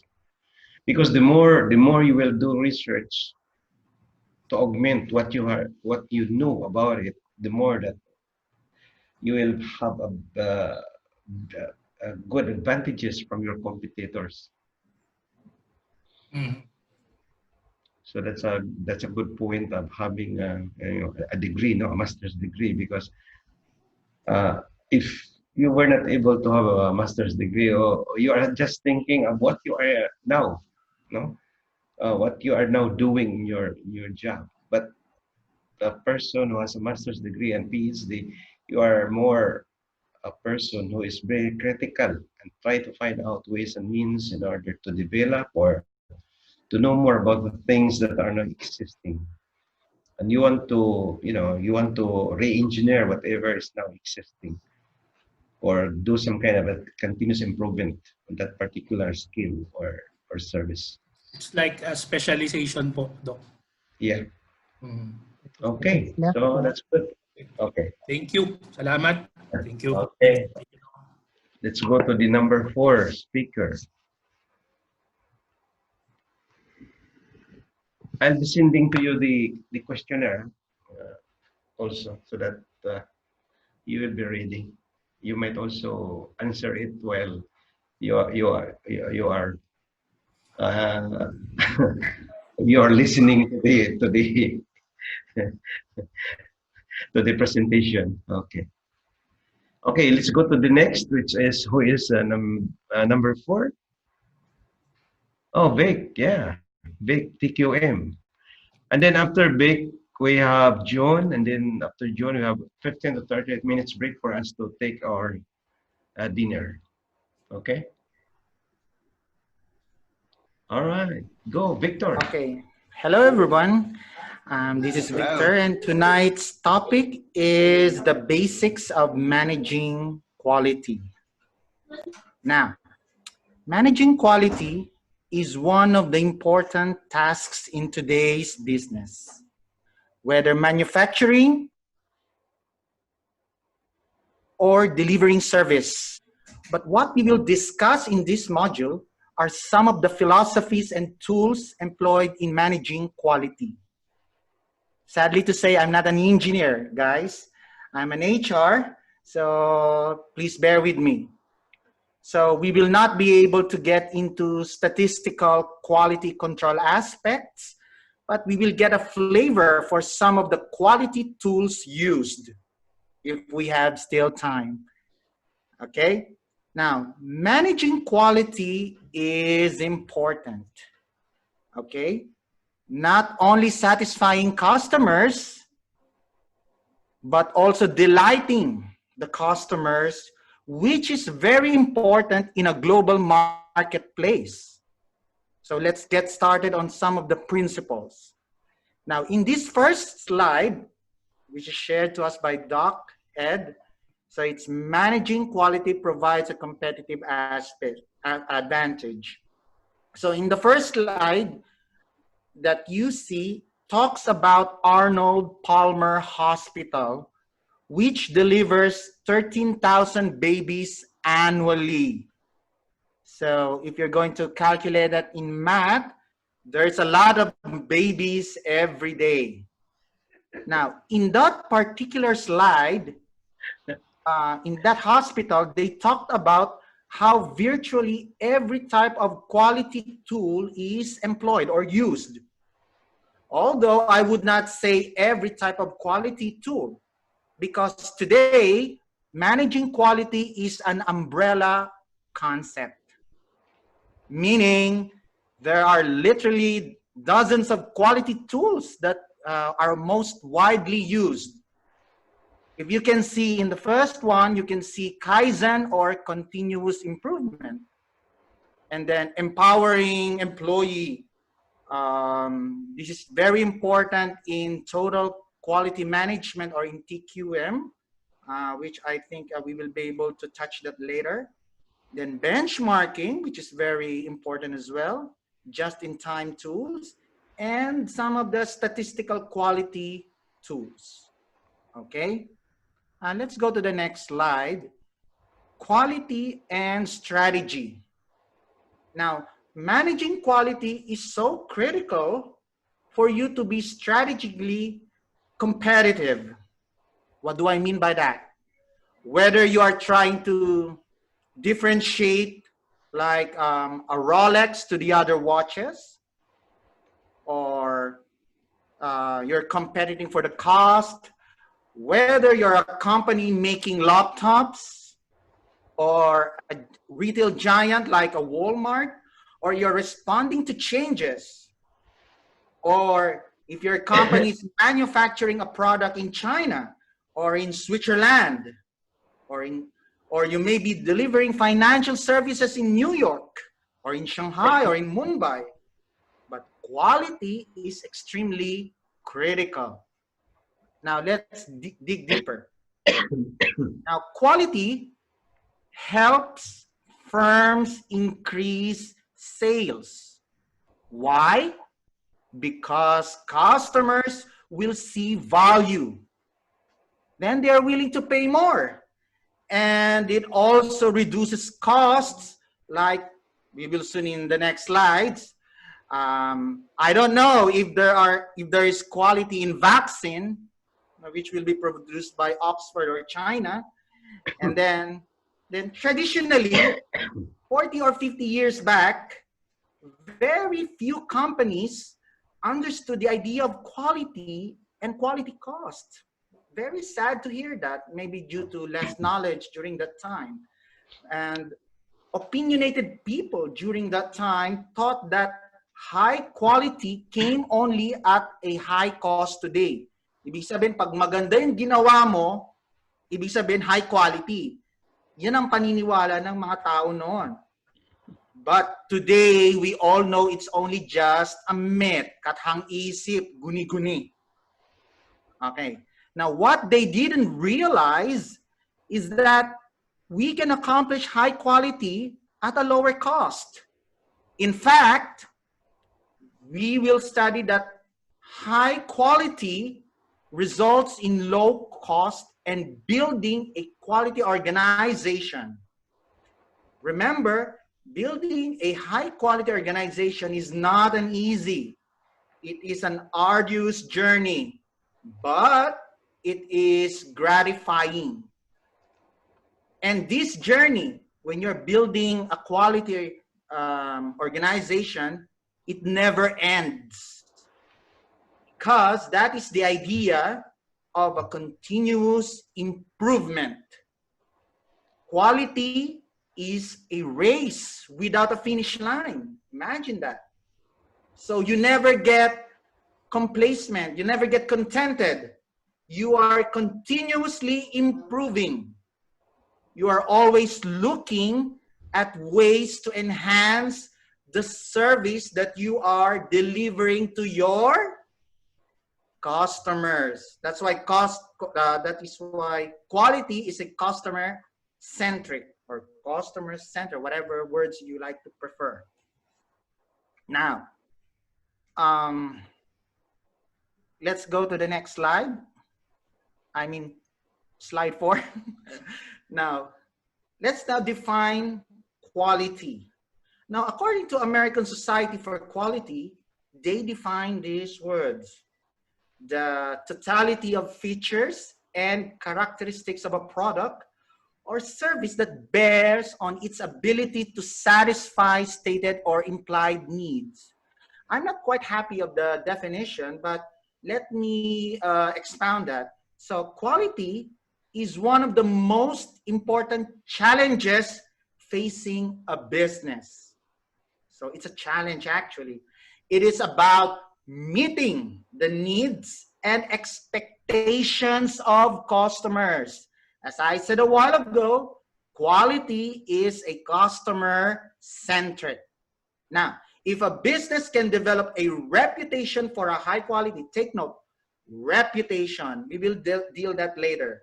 So if a business can develop a reputation for high quality, then it may be able to create an advantage over its competitors. Imagine different competitors, you're competing with quality products, services to one another. So markets are more competitive. Why? Okay, because customers are more knowledgeable of their product. Remember, quality is determined by the company based on the satisfaction or the demand or the needs of the customers. So markets are more competitive because the customers are more knowledgeable, demanding, and they are prepared to complain about poor quality. So imagine now in our times, we have this social media. Customers can comment. They can express whatever they want. They can give good comments. They give bad comments. But still, we as companies, we accept that. And we improve our services and products. And one more thing, the customers are able to share information about poor quality. So that's why companies improve, because customers are able to share what are the defects, what are the poor quality seen, feel, or touched in the product. Okay? Now, customers needs expectations. Okay? They want to see performance, if it fit for the purpose of the customers, if the appearance is good or nice, if the feel or the touch is nice also, and if the availability and the delivery is good, and reliability or durability as well as the price or the value or cost of the money. Now, if a product or service meets all these all those needs, then it passes the quality test. If it doesn't, it is substandard. Now, here in this slide,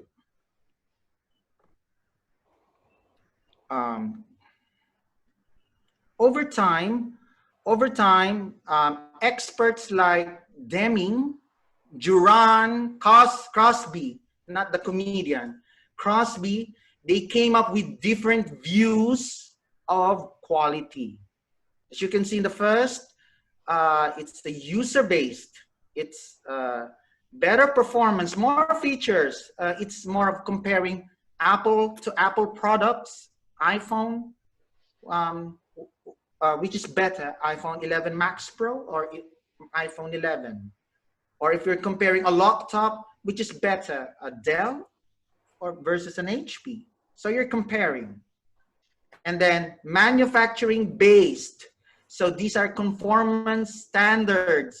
So based on the needs of the customers, not on the conformance specifications from the perspective of the customers solely, but on the standards based on the needs of the customers. Hindi isa, dapat marami. And then we have product-based, specific, and measurable attributes of the product. Next slide. Now we have the implications of quality. So company reputation. As you can see, Apple grew because of reputation. Okay. I still remember the time, I still remember during that time when Steve Jobs invented iPhone. It is such a very stupendous invention.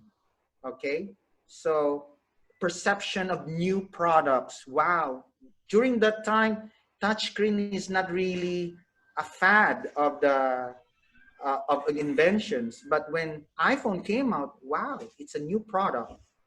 Now, practices of employment practices, of course. So it's not just only the products, but you can see also the practices. But make sure the practices is related or relevant to quality. producing or manufacturing quality. And then supplier relations.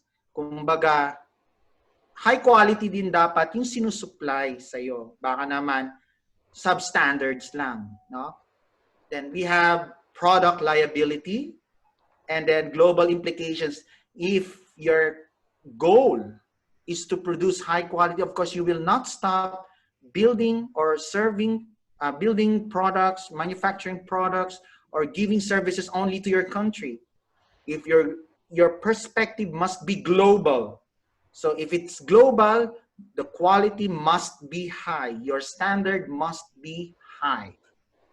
Okay, next slide. Now key dimensions of quality. Now, Darwin Carvin of Harvard University came up with 8 exhaustive list of manufacturing quality. By no means, it is not a universal list, but it gave the business world a good platform of set of dimensions. And what are these? Performance. So when you buy a TV, how's the color or the settings, how it works. Then durability, how it lasts. Baka naman pagkabili mo lang sira na. Then reliability. So yung reliability dapat hindi siya sirain, no? Then serviceability. How is the access of serviceability? Baka naman may customer service, pagka-dial mo, nakaisang araw ka na, ring lang ng ring ang phone mo. O ay ring lang ng ring yung tinatawagan mong service center. And if the service is costly or not. Okay? Aesthetics, it means the touch and feel. Baka magaspang. Baka naman sobrang dulas, no? Yung perceived quality. Yung perceived quality, titingnan nyo rin yung quality, yung perceived, yung parang notion niya, ano yung nalalaman niya dyan sa quality niya. No? Yung features, baka additional controls, meron ba siya, no? Yung conformance, yung when we say standards, no? Then over all of these things, it sum up to the value of the product. Okay, I hope I'm not going fast. Okay, now next slide. Now, Malcolm Baldrige National Quality Award. Now, looking back the economic history of competitiveness, it was in the late 70s, if I'm not mistaken, it was late 70s and early 80s that Japan was the country built to surpass United States of America. Unfortunately, then it didn't happen. Of course, United States will not allow that. But the Japanese companies really threatened not only the US companies, but the companies worldwide.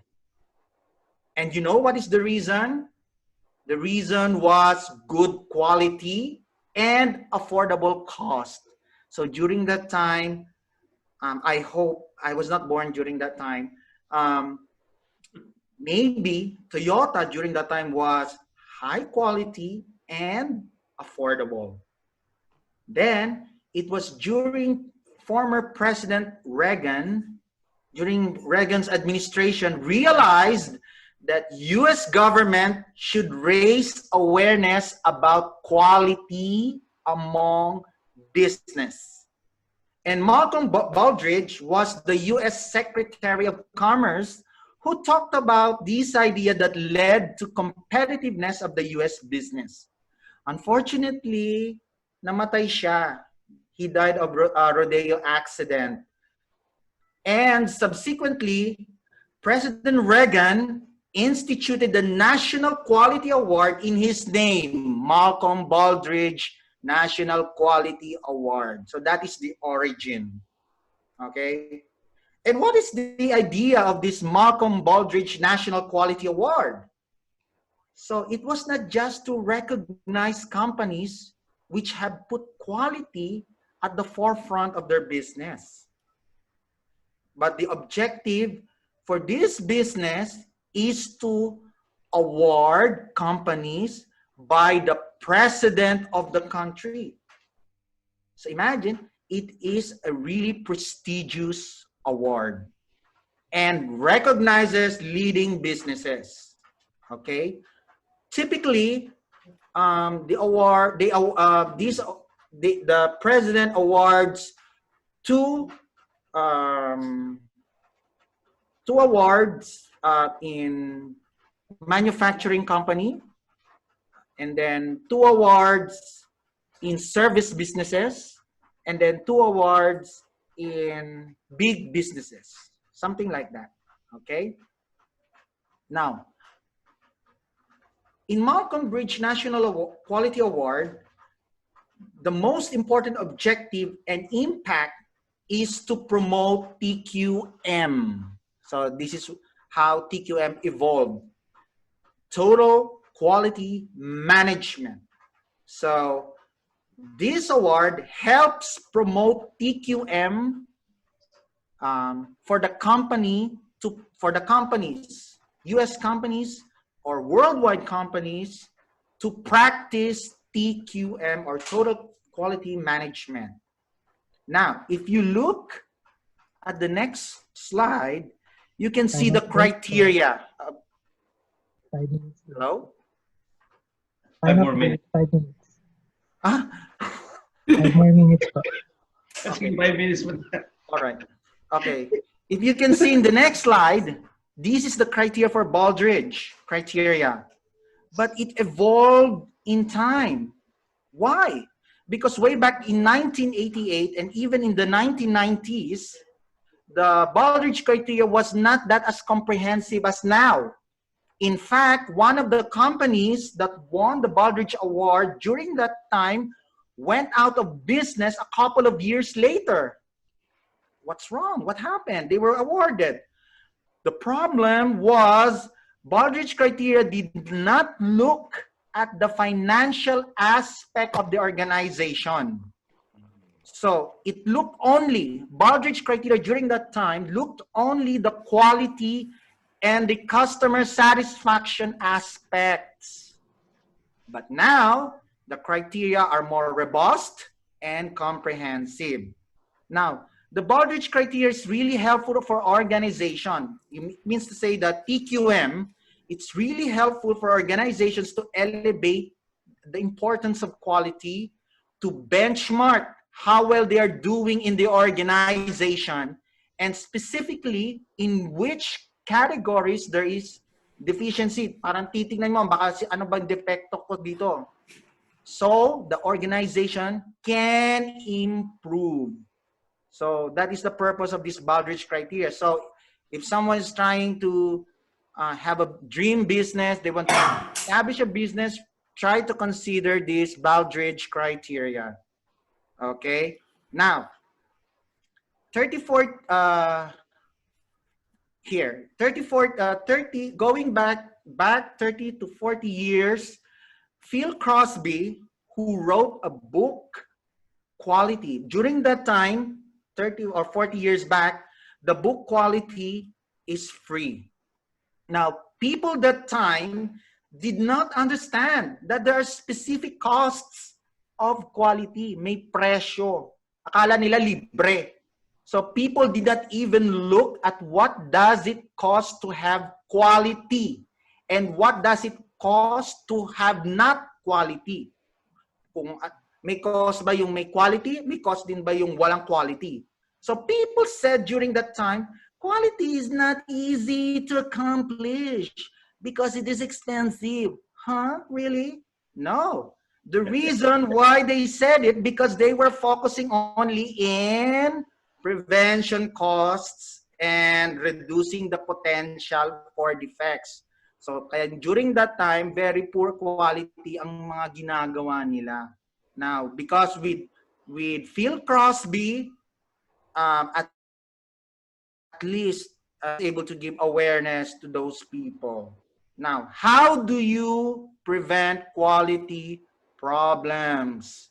So this is very HR thing, no? How to prevent quality problems by training your employees better. Hindi yung hire lang kayo ng hire, tapos hindi nyo pala iti-train, no? By having good maintenance of your equipment. Baka naman nangangarap ka ng magandang company and yet you don't have the paraphernalia to help your employees to become better with their performance in order to come up with the quality products or services. All these cost money. Be aware of your time, huh? Excuse me po. 1 minute left po. Okay. 1 minute left. Okay. Okay, so now quality, so that is, I'll jump with this one. Now with the ethics, so operations managers must deliver healthy, safe, quality products and services. Okay, so poor quality risk injuries. So I will not be reading this. So what matters in this ethics that companies must observe healthy environment for their employees in order to produce quality services and products.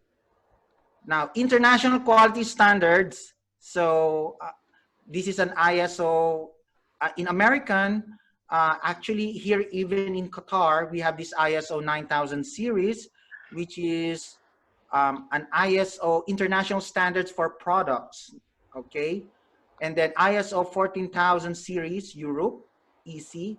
So unfortunately, I'm a QS certified, but I will not go through this, but I have less than a minute. Time's up na po. Time's up na po, Doc. Sadly.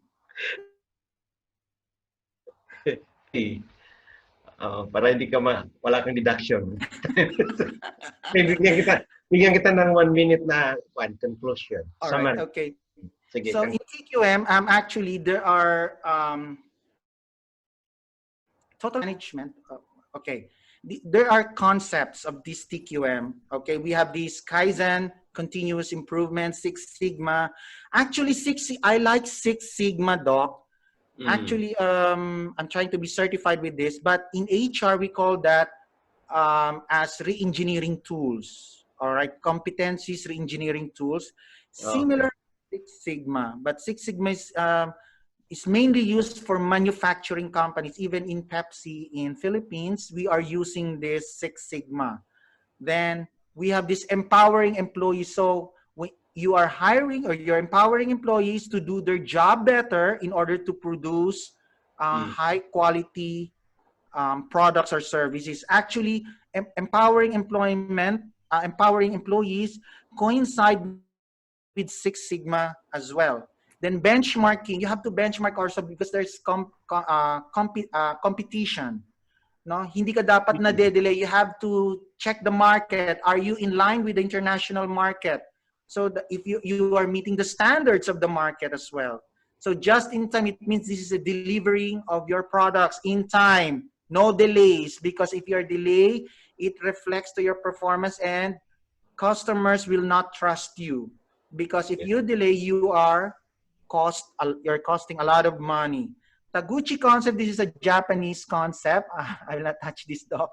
The knowledge of TQM tools, just like what I've said, I will not be touching the statistical tools of the TQM tools. I still have seconds.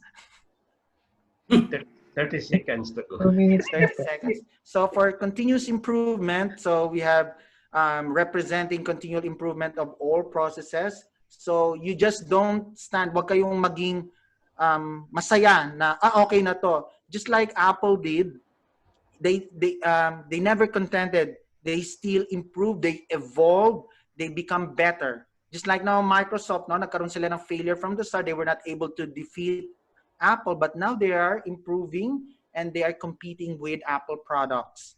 So that's continuous improvement. Six Sigma. So if you will see statistical definition of the processes, may tinatawag silang graph dito. So there's a bell curve, no? There's a mean. So if you have 3.4 defects million, it means the quality is substandard or you're not meeting the substandard. So may certain limits na dapat ma-meet kasi yung mga certified Six Sigma, meron silang tools actually, no? It's either there's a software or they're using Excel sheet to check if the employees are meeting the high quality standards by the company in order to deliver high products. Okay. Time's up, Doc. No. Okay, that would be all, everybody. Thank you very much for listening. I hope you learned something. Okay. Thank you. I don't have to ask question because it's already overtime. Okay, let's go to the next, and then after that, 30 minutes break to have our dinner. Okay, let's go to John. Huh? Good morning, not good evening, everybody. Okay. Back to you, June. Aywa. So my topics about this chapter 7, the operation management, is about process strategy. It's a very big discussion about these strategies. That's why I will give you effective and concise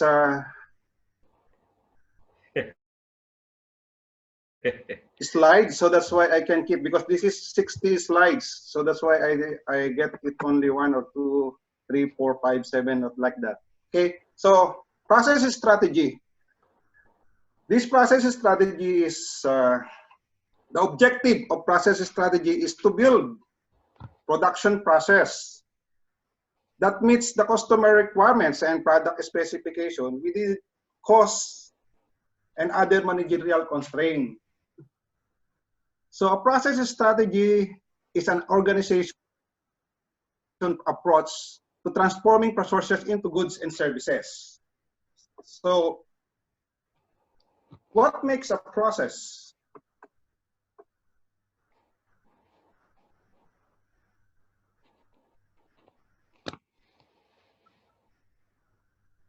So this is the process strategies. How to produce a product or provide a service that meets or exceeds customer requirements or meets cost and managerial goals. How long-term effects on, like efficiency and production flexibility, cost and quality.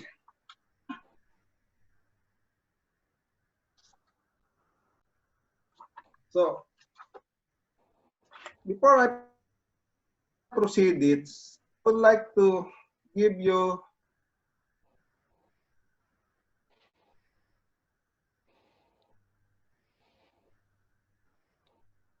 the learning objectives, why I can present to you about this process strategy.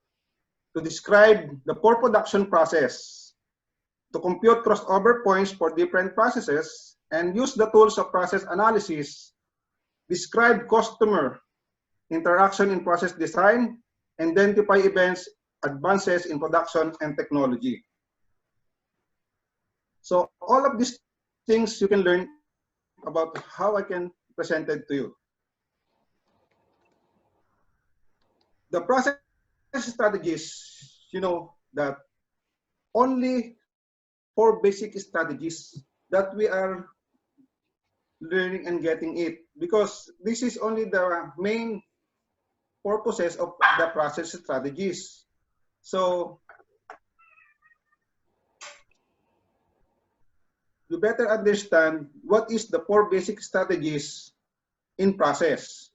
So I will show you about the process that can be easily to sustain.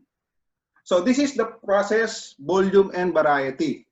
I give you an example for all of this one because in the line of low volume, repetitive process, and the high volume. So low volume, it will be in line with the process focus, like in projects, jobs, shops, machine, print, carpentry. This is the standard register of how this process focuses. The repetitive process means that you can focus in autos, motorcycles, Harley Davidson. This is what they have repetitive process. In the high volume, the product focuses. This is a commercial baked goods example. Steel, glass, or some manufacturing of steel.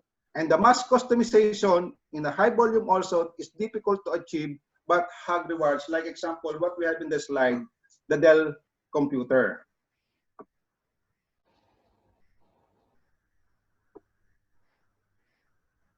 So I will center my discussion is in these 4 basic strategies. So I started for the process focus on these strategies just because the process focus is a production facility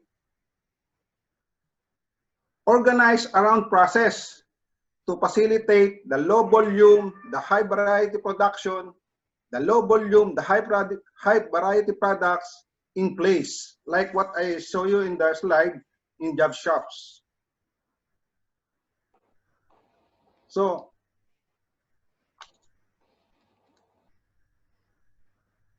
in the process of all of these 4 basic strategies, there have a types of processes.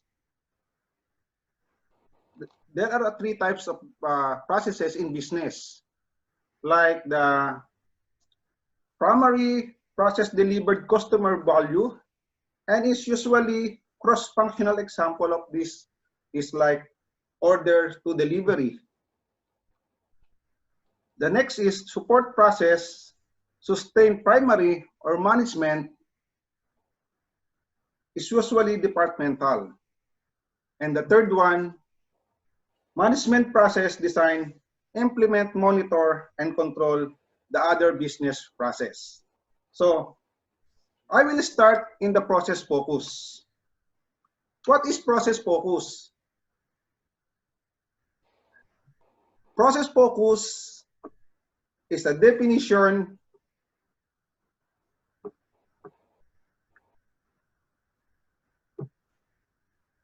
process to facilitate this one.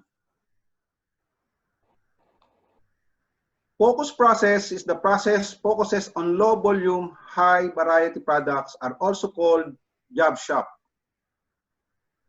These facilities are process focused in terms of equipment, layout, and supervision. So the process focus like this one stated is facilities are organized around specific activities or process.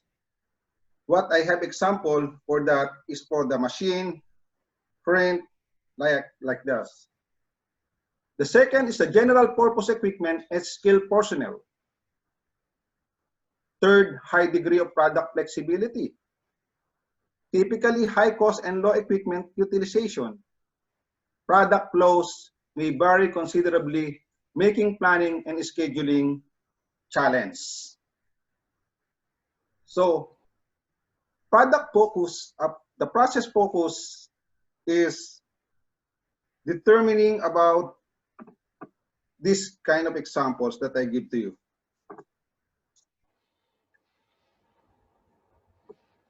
See, this is what I'm talking about, the first focuses that is process in job shops. So many inputs, many departments, and many routing, then many variety of outputs. So this is a good example for what the process focuses. So if we can go in the second basic strategies is about repetitive focus.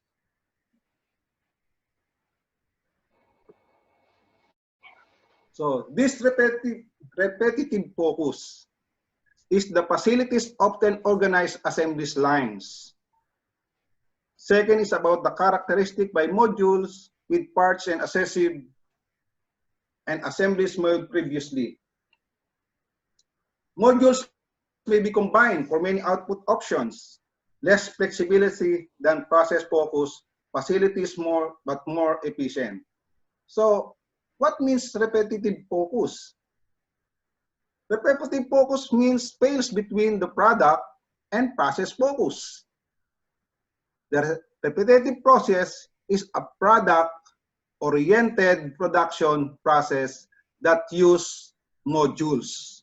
So from this 1, 2, 3, 4 is already combined for these all repetitive focuses that we needed. So the example of this repetitive focus is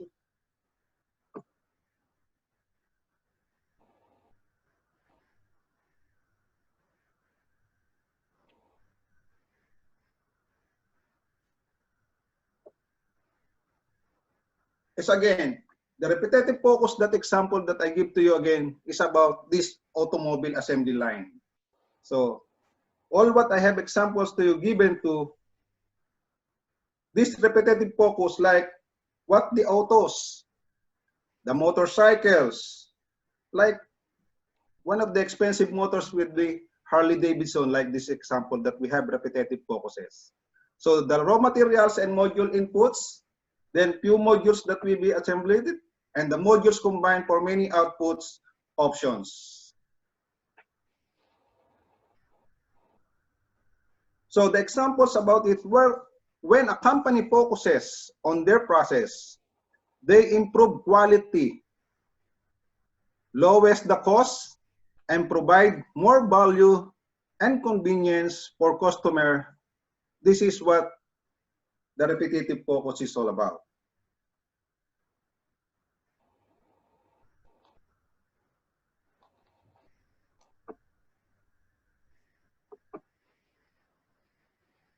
This is what I'm talking to you about, examples about the Harley Davidson for the process of the repetitiveness. There's a complete process that will be go around for a flow that we can get for the complete convenience for customer and lowest cost. This is the way that we have talking about it. Because of this have assembly line completely.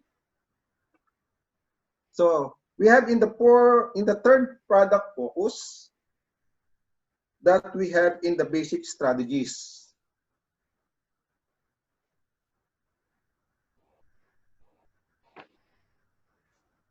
This product focus. This is the third basic strategies of the process. You can get all the facilities are organized by product.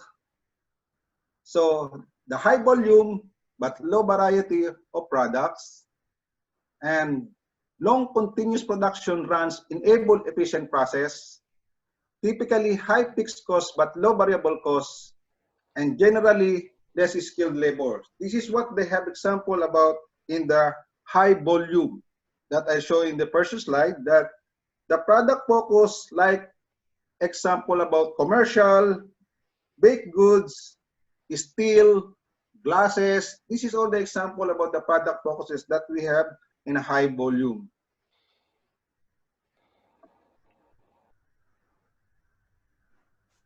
So this product focus, like what the continuous workflow, this is what we have in the product focuses.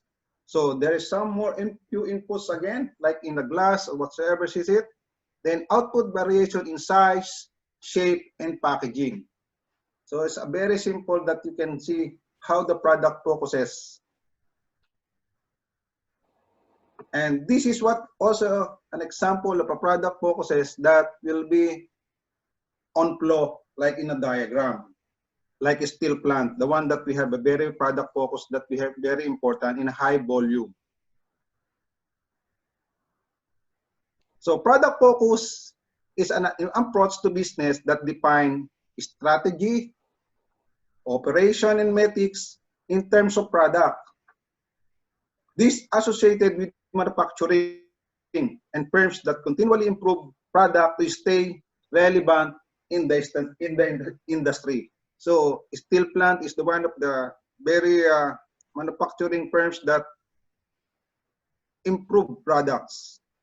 So very relevant in the industry. So this is needed, very needed. That's why this is focusing in products.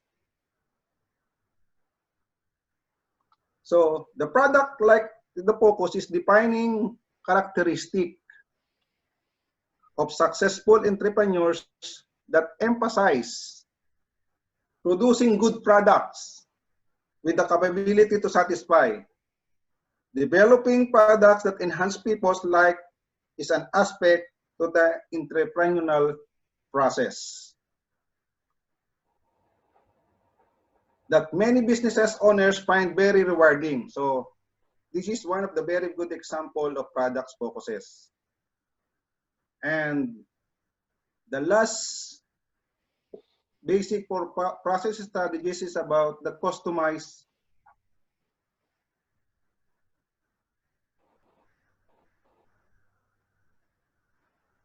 is the mass customization. So this is what we learn about. All that what I'm talking to you about is also in the high volume. An example also that this is what we have in the slide is the Dell computer. So it's very high volume that we costly in the market. So mass customization is about the rapid low cost production of goods and services to satisfy increasingly unique customer desires. So combines the flexibility of process focus with the efficiency of a product.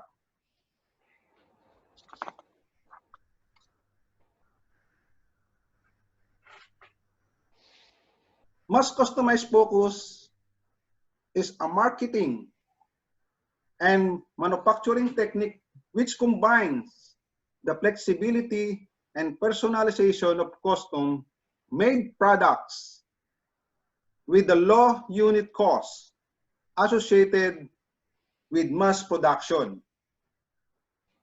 Other names for the mass customization include made to order or to build to order.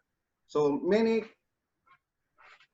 company or many manufacturer that we can be used, that we can order or to build to order or made to order. So that's why we have so many companies that we have customized their products. So this is the fourth basic of strategies. So all of this process for strategies is only in line of all these four basic of strategies that we have concerned for this my topic in chapter 7 for the process strategy. So all of these four strategies, I have some comparison.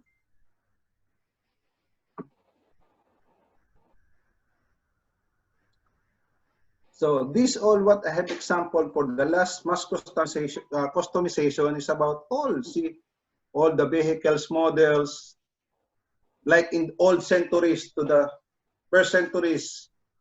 There is no changes, but there is a new product that will be revolved. All types of this bicycle, vehicle.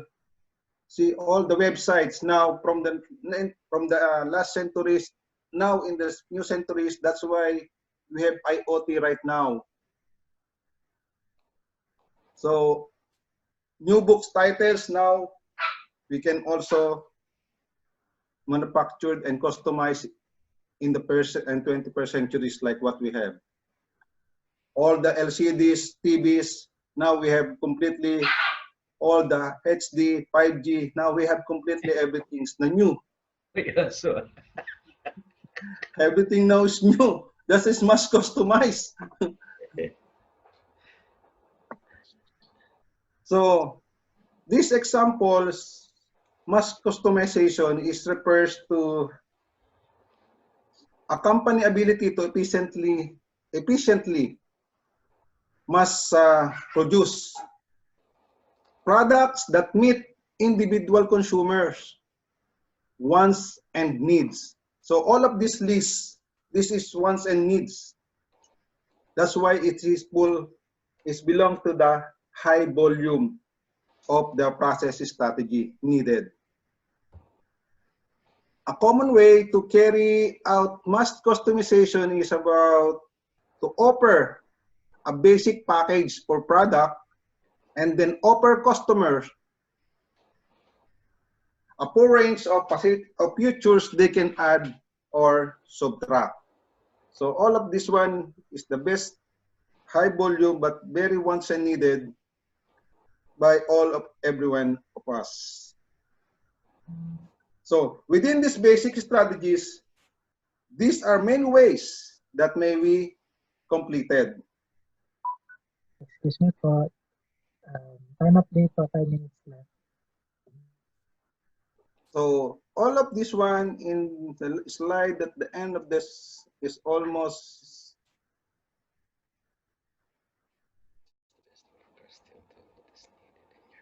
I will not give some almost on comparison about all of these products.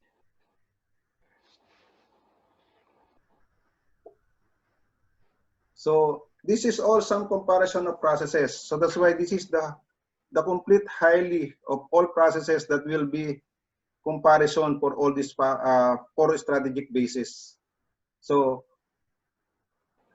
if you can see the process focus, repetitive focus, the product focus, and the mass customization is what they have put it all for the low volume, high variety, modular, high volume, low variety, high volume, high variety. Because the process strategies is only the 4 basic strategies that we have emphasized on this chapter. So I think all of this presented and the slide that I show to you, I think is more understanding if they have more time that we can show the presentation about it. That's why we are centered on basic process strategies that we are talking in chapter 7. I think, Doc, this is the one that I will present to you about it, the chapter 7 process strategy. Okay. So that ends your, how many minutes more time? 2 minutes, I think. 3 minutes. Okay, mag-summarize ka na lang. Summarize mo na lang. So that's why I said this is what we have the summarize of our the 4 that basic that I can have. This is the 4 basic process strategy that I presented to you about this process focus, repetitive focus, product focus, and mass customization. Okay. Yeah, because those represents the items below, no? Small quantity, large runs, large quantity, and then general purpose, special equipment. Okay. Thank you, Doc. Thank you very much. Okay, so we'll questions.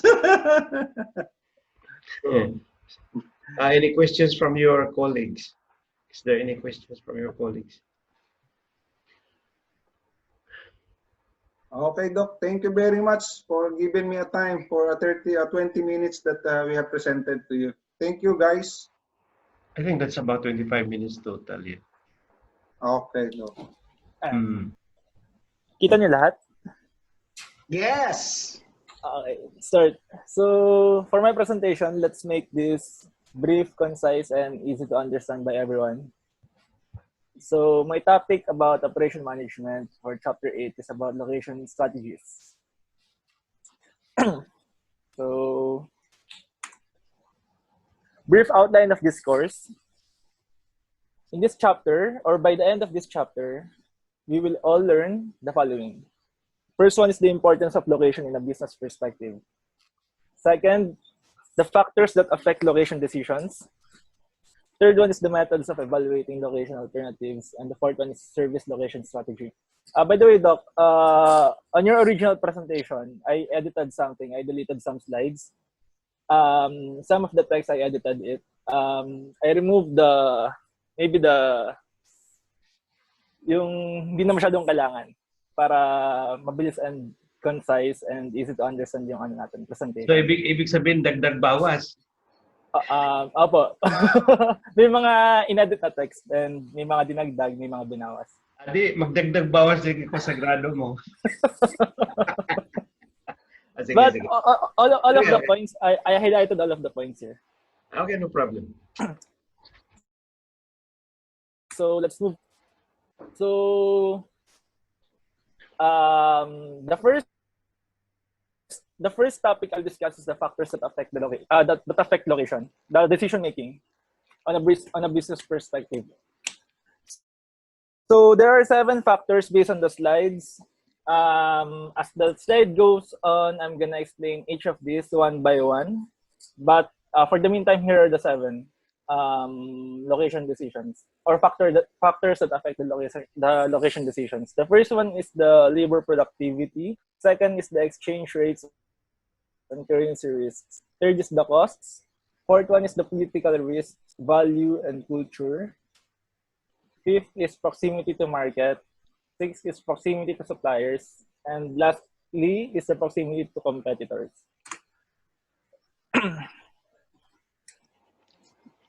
After that one, I'm going to discuss also the methods of evaluating location alternatives. There are 4 methods. These are as follows. The factor rating method, locational break-even analysis, center of gravity method, and transportation model. So first one, let's discuss first the importance of location in a business perspective. So why is location is very important? So location can increase brand visibility.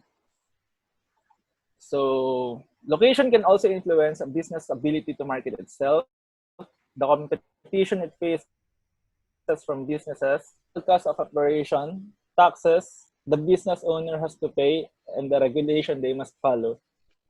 Also, another importance is location serves as gateway for easy access.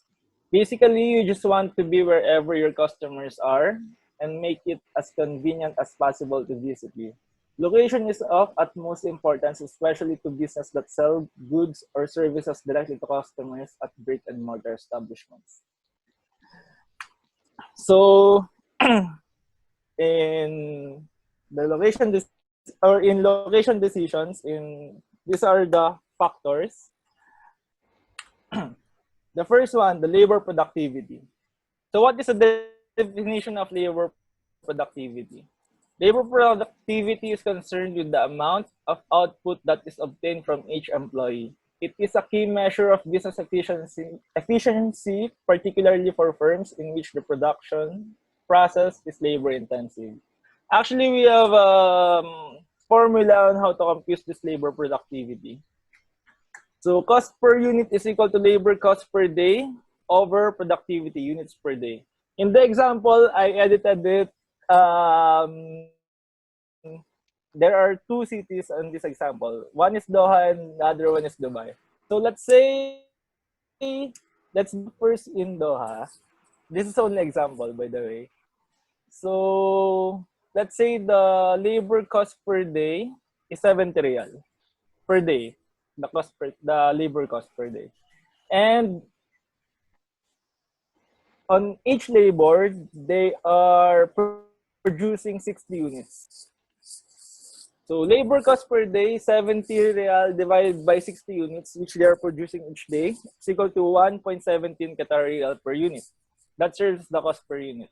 While in Dubai, let's say for example, the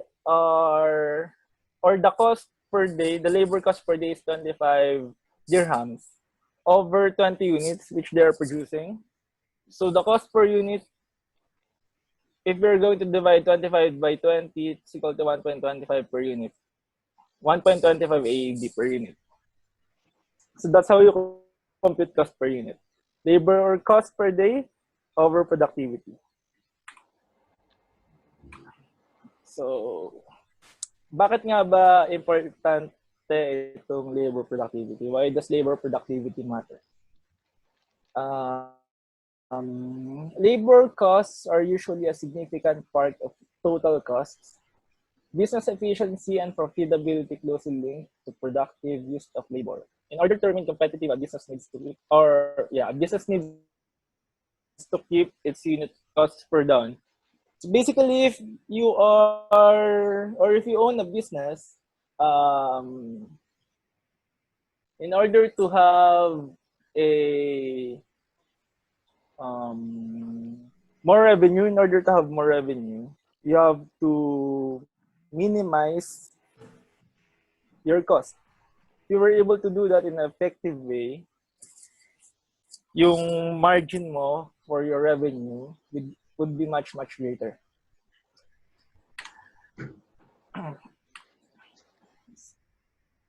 So, in labor productivity, achieving high or higher labor productivity is not a simple task. Several factors influence how productive the workforce is. The following factors are extent and quality of fixed assets. Second one is skills, ability, and motivation of the workforce. Third is methods of production organization. And last but not the least, external factor. For labor productivity, there are several factors that actually influence the outcome or the output. Let's say if a company has a high-tech IT system or high-tech equipments, much as well maganda yung labor productivity nila kasi each labor can produce more products if it is high-tech. However, sa mga company which has a low-tech equipment, syempre mababa ang labor productivity. So it depends on the business perspective as well. Depends on the capacity of the business. So next factor, let's go to number 2, the exchange rates and currency risk. Definition of this: currency risk or exchange rate risk refers to the exposure faced by investor or companies that operate across different countries in regards to unpredictable gains or losses due to changes in the value of one currency in relation to another currency. One good example of this, let's say I am an international business owner, and recently, like yung nangyayari sa Greece, bumaksak yung economy nila, yung exchange rate nila. I think that's 5 years ago or 7 years ago. If I own the business in that particular country, syempre babaksakin na lagapak yung mga investments ko doon because of exchange rate. So you have to be wise in the decision making or in the decision you will be making kung saan country ka magpo-put up ng business, because these exchange rates are a big factor that contributes to the growth and the success of your company. Let's go to the number 3, the cost. Cost, an amount that has to be paid or spent to buy or obtain something. So we have 2 types of costs: tangible costs. Definition of that: it's easily measured costs such as utilities, labor, materials, taxes. And intangible costs, less easy to quantify and include education, public transportation, community, and quality of life. So, syempre, for the cost, you also have to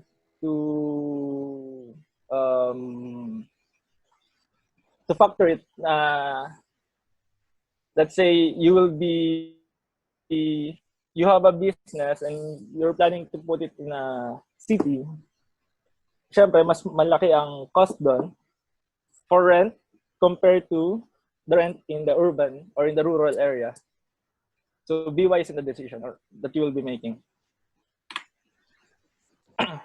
So for the next factor, 4th one is the political risk, value, and culture.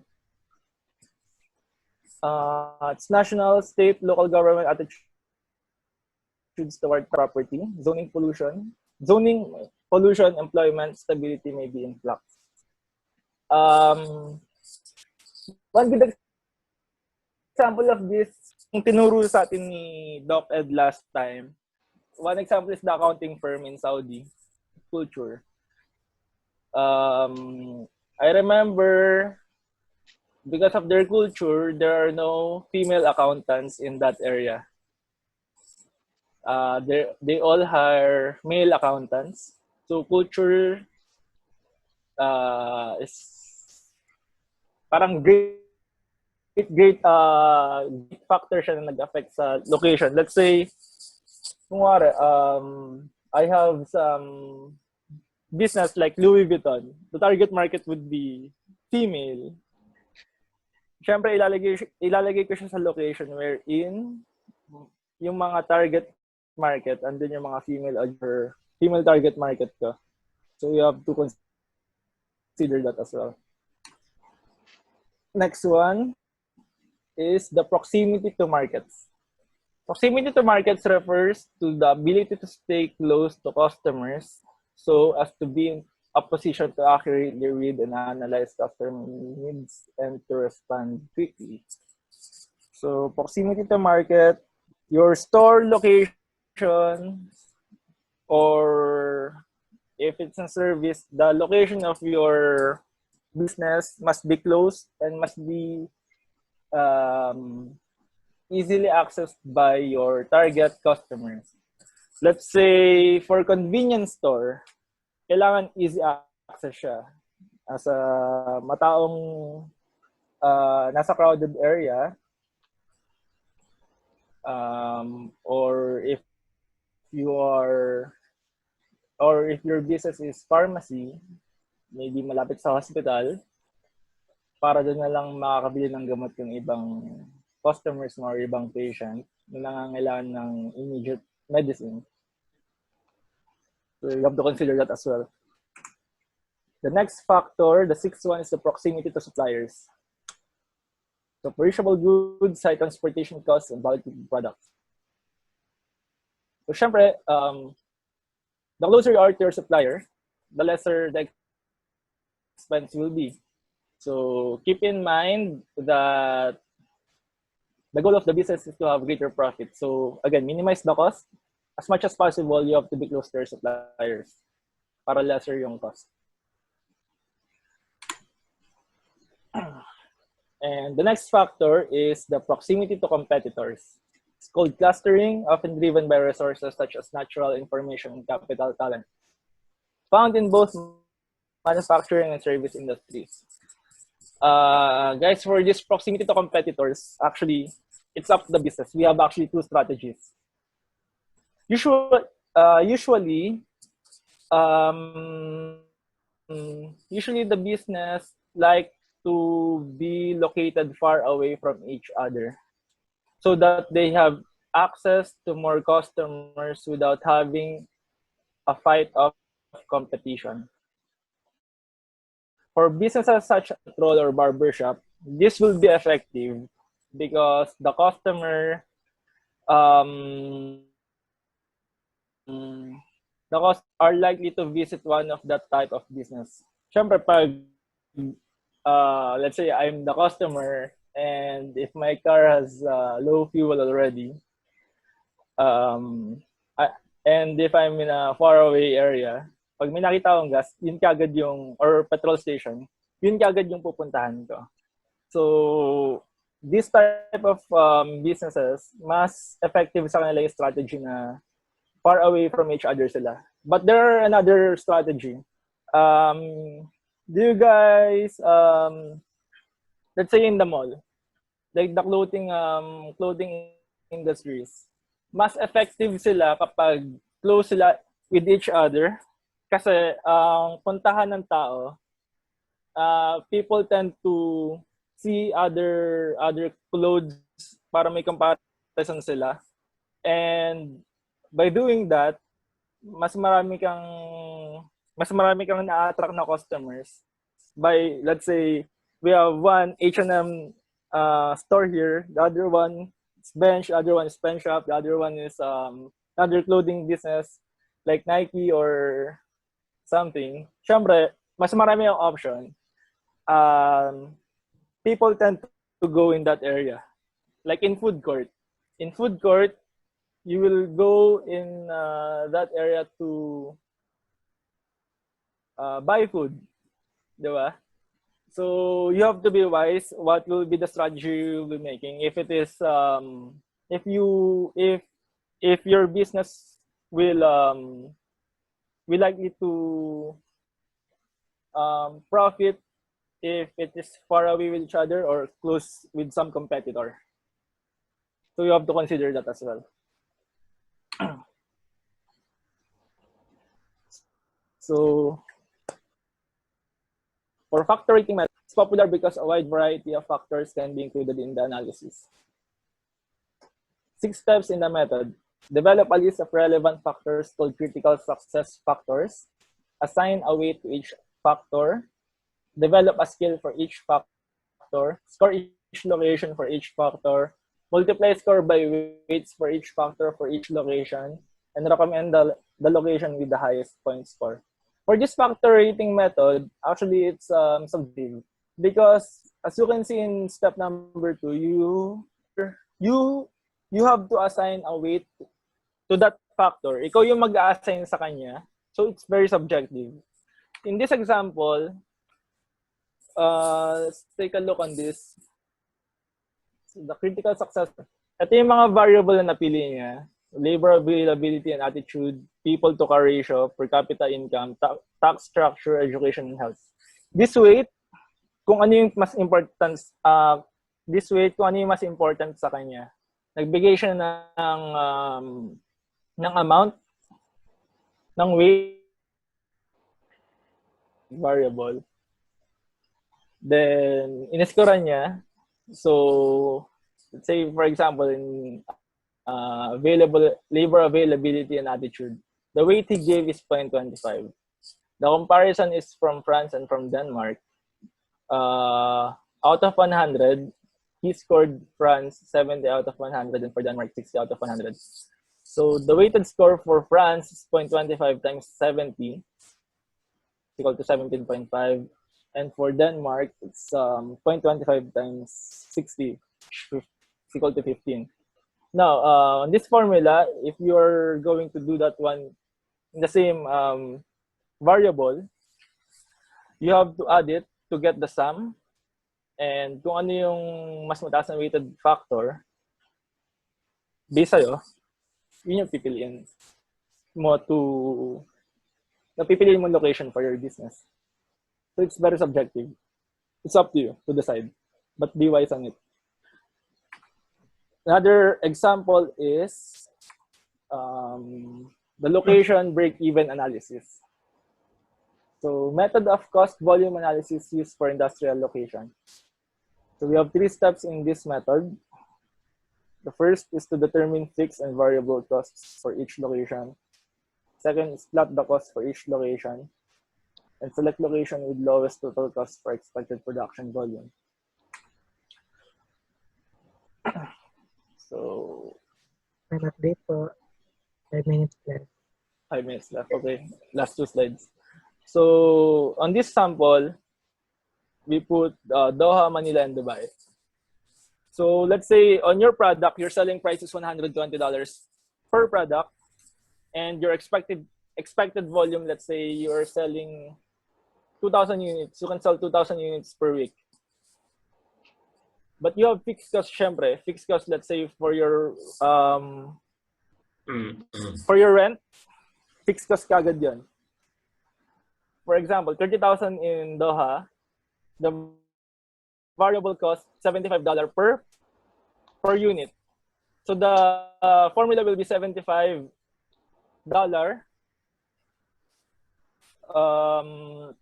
times 2,000 units plus the fixed cost. The 30,000. This is a total cost, 180,000. Then you have to factor this one. Kung ano mas mababa, sure yung pinaka mas maliit na cost. And we also have service location strategy. So, first is purchasing power of customer drawing area. service and image compatibility with demographic of the customer drawing area, competition in the area, quality of the competition, uniqueness of the firms and competitors' locations, physical qualities of facilities and neighboring businesses, operating policies of the firm, quality of management. I didn't emphasize much on this slide. I think the factors and the importance and the method are much more important compared to this. So this is only a summary of the service location strategy. We have 8. So these are the following.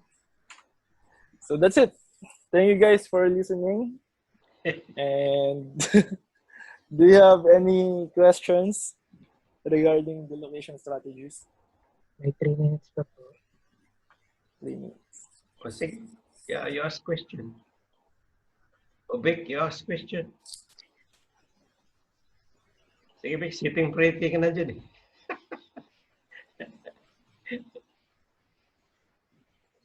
Si Vic, may question siya. Benedict, regarding, sinabi mo kasi a while ago, yung sa isang sa factoring, it's very subjective. My question is, how would you able to say that it is subjective? Kasi pag sinabing subjective, walang there's no measuring instruments. Pero it seems dyan may determinant siyang ginamit. Yeah. For this factor rating example, one of the method, because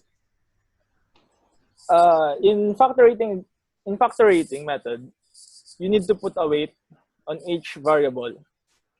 So kung gusto mo i-compare yung dalawang location, set first all of the variables, then each variables, the determinant, or you will be the one who will put weight on it. Let's say on this example, mas important ba sa education and health compared sa per capita income? Or mas important ba yung availability and attitude? So that's what I mean of being subjective, because you will be the one who will put a weight on it. Depends on how important it is to you. So, okay ka ba doon, Vic? Ito na lang, Benedict. Why is it that most of the stores or the food shop, or you can call it a dining shop or food chain, by Jollibee is always in the corner of the street? Or if not in the corner of the street, it will be in the next to the corner. What are the reasons?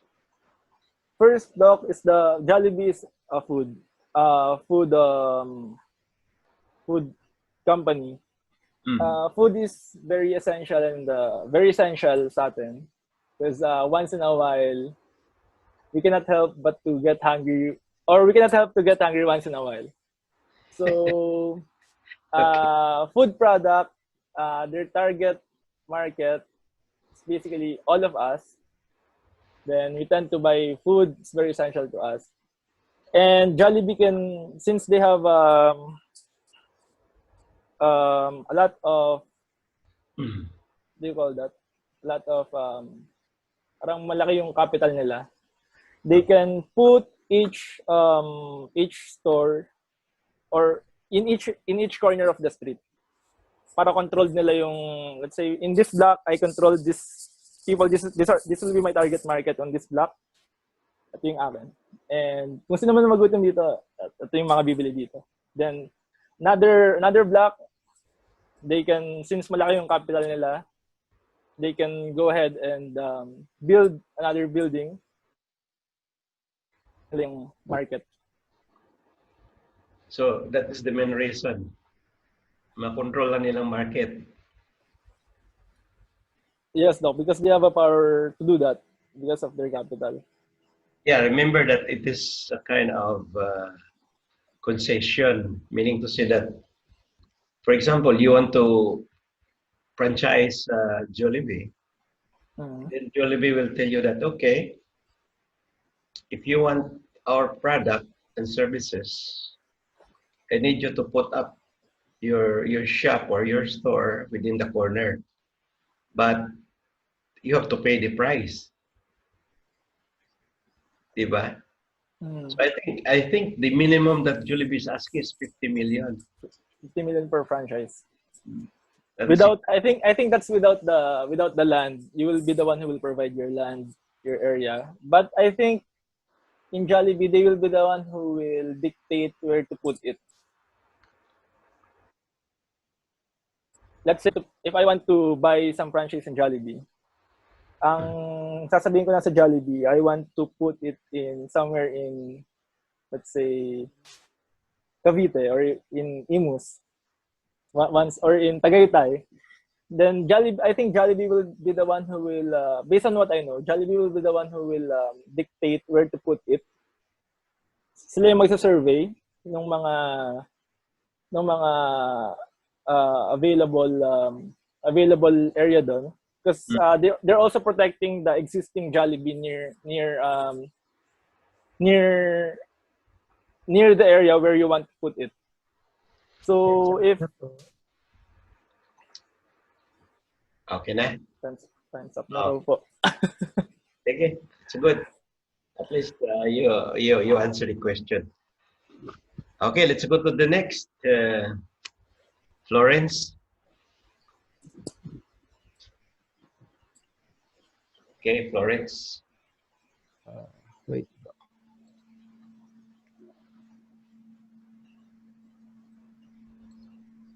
By the way, your questions will be sent to you after the last speaker. Doc, kailan yung last day na isasubmit namin yung answer?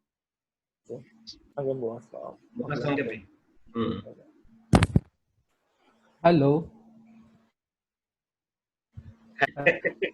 Nakita niyo yung slides ko, Doc? Hindi pa. Nakita ko bigote mo. Aba. Okay, yan na. Okay, Doc. Magandang gabi again, mga classmates. Doc, good morning. What I'm about to present is the strategy layout as the Chapter 9 of Operation Management. This is one of the key skill of operations manager on where he has to strategize the layout of his business. So to start, I will start with some pictures to further explain the layout strategies. So as you can see, this is a layout from Starbucks. So from Starbucks, they have the grab-and-go counters. They have cozy couches. So in return, the customer pay a premium price for the Nandiyan si Abi, oh. Nandiyan si Abi. Come on. Then this is a typical market in Philippines, where the market administrator lay out the market with the hallway. So yung mga paninda nila mas accessible sa mamimili, mas mabilis makakabili, mas mabilis ang turnaround, mas malaking kita sa mga business owner.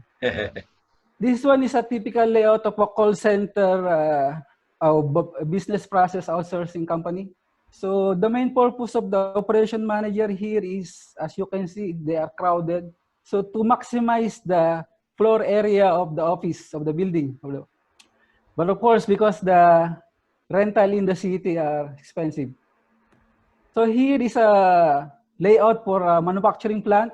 So as you notice, the equipment are stationed or installed side by side. The reason is the process or the material are transferred to the next machine to minimize the movement or the logistics of the equipment or the materials. This one is a power plant kung saan ako nagtatrabaho. So just want to explain that in a power plant, it is also vital to strategize the layout of the power plant. First is because of the investment cost.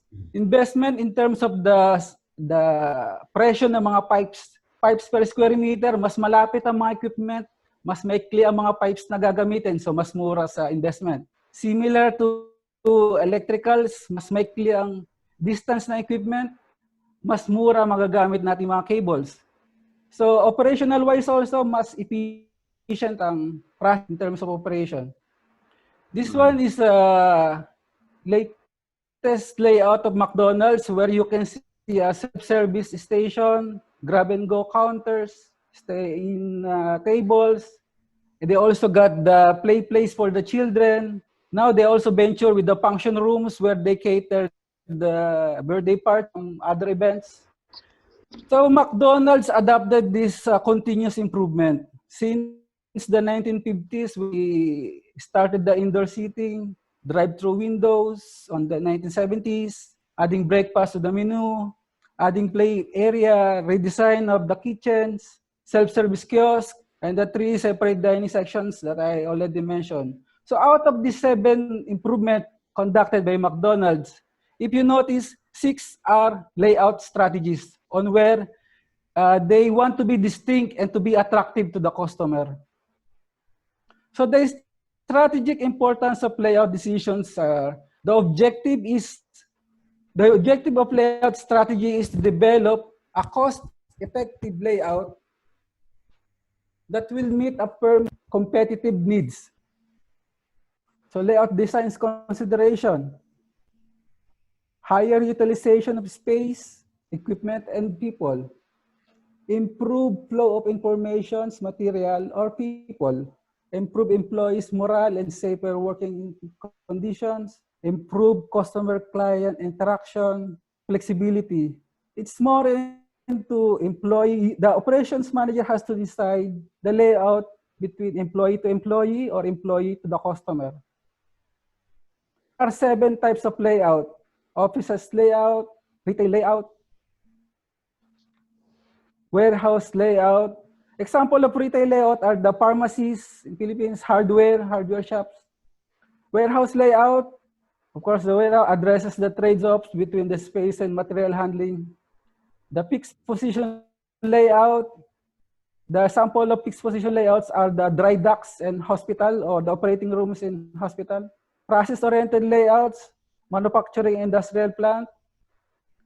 Work cell layout, similar typical in work manufacturing and industrial plant. Product-oriented layout also typical with manufacturing and industrial plant. So good layouts to consider. Material handling. Excuse me. Yes. No? So because of the COVID, you will now consider COVID layout.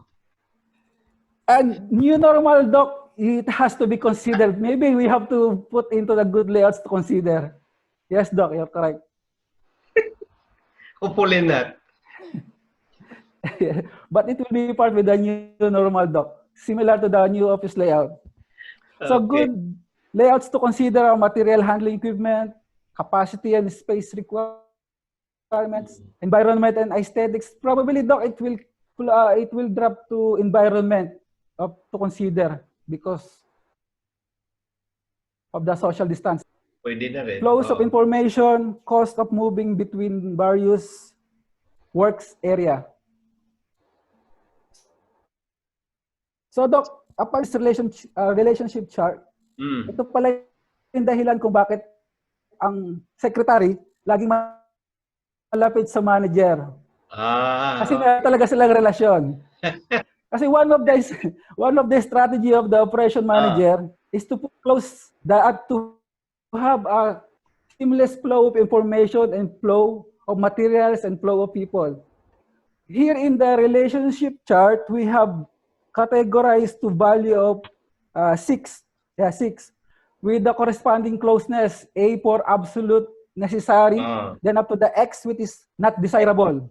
For example, on number 4, the secretary. If kung itataas natin pa kanan, hanapin natin yung coordinates niya sa CEO, which is going up to the right, then the CEO going down to the right. Their coordinate, which is they are absolutely necessary to be near to each other. So that's one of the factors to be considered by operation manager. Then with regards to confidentiality, we will, example is the accounting and the sales area. If you there coordinate sales area going down to the right, which is X, and accounting going up to the right, which is X, so they cannot be side because of confidentiality of their works. That's the layout of our offices.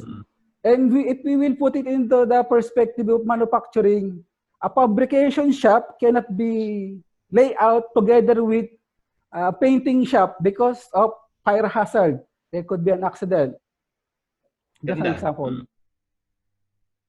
This is an example of a supermarket retail layout.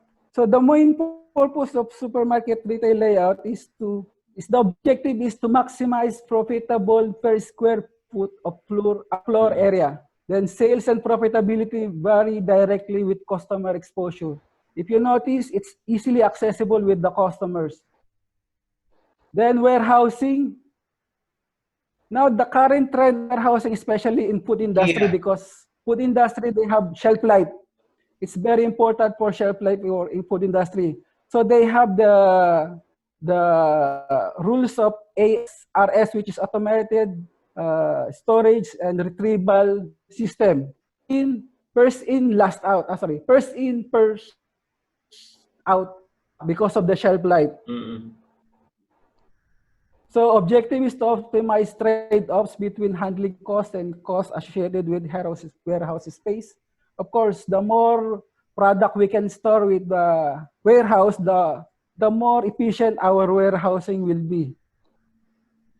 Then this is a fixed position layout. As I mentioned earlier, product remains in one place. Example is the dry dock. So the ship dock into the dry dock, then the equipment and the people goes to the ship to do the repair or maintenance work. Similarly for operating rooms in the hospital, the patient enter the operating room, then the doctors or nurses approach the patient, and then the equipment together with the equipment. So this is the example of fixed position layout. Then process-oriented layout. The main purpose of process-oriented layout is to minimize cost. Here we have formula. I will go through with the example. Here there is an example to arrange 6 departments in a factory to minimize the material handling cost. Each department is 20 feet and the building is 60 feet long and 40 feet wide. So the first thing that we have to do is this vertical is the direction from this station going to this is going to this station. Then on this example, there is a loads. Example, assembly 1 load going to painting, there's a 50 loads. Assembly 1 going to machine, there are 100 loads, and so on.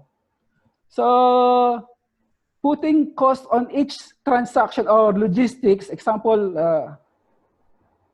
this is the layout of the stations. So putting cost on that logistics, example, loads 1 to 2. There is a 50 loads corresponding to, example, $1. Then 2 to 3, there is a 30 loads corresponding to $1 per transfer. And then this 1 to 3, there is 100 loads, as previous example, which having a cost of $2. So putting into calculation is we have to sum all these activities from one load to the next load, having this cost of 570 without any alteration yet. But if we will study the possible efficient way that the material can transfer to the next station, we will have $480 only, which is $90 cheaper than the previous arrangement of stations.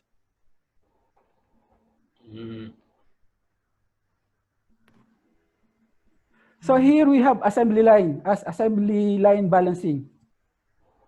So typically in a manufacturing plant, there is a step on each activity, on each workstation, on where the next part to be installed cannot be installed unless the previous parts are already installed. So predecessor and successor of activities. Here the example is airplane. So assembly line objective is to minimize the imbalance between machine or personnel while meeting required output. So typical, mostly in a manufacturing plant, the industrial engineer, they have to do analysis. They call it motion time analysis, on where they have to put time on each movement of the operator or the equipment. So start with the precedence relationship. We have to determine the cycle time, calculate the theoretical minimum number of workstation, and balance the line by assigning a specific task to workstation. So here there's a table. So from task A to task I,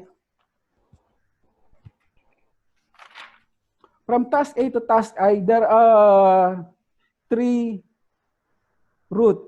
I will explain later. Here there's a explanation that this activity of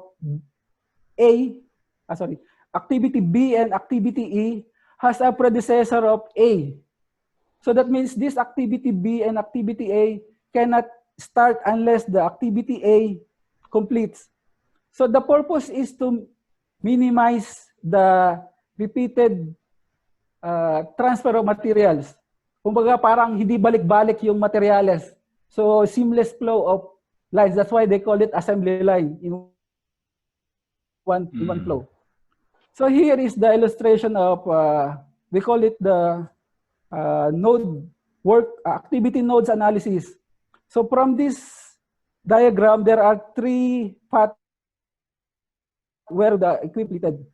So the longest path is from activity A, B, C, F, G, and I. That will consume 39 minutes in total. Then that's the critical path.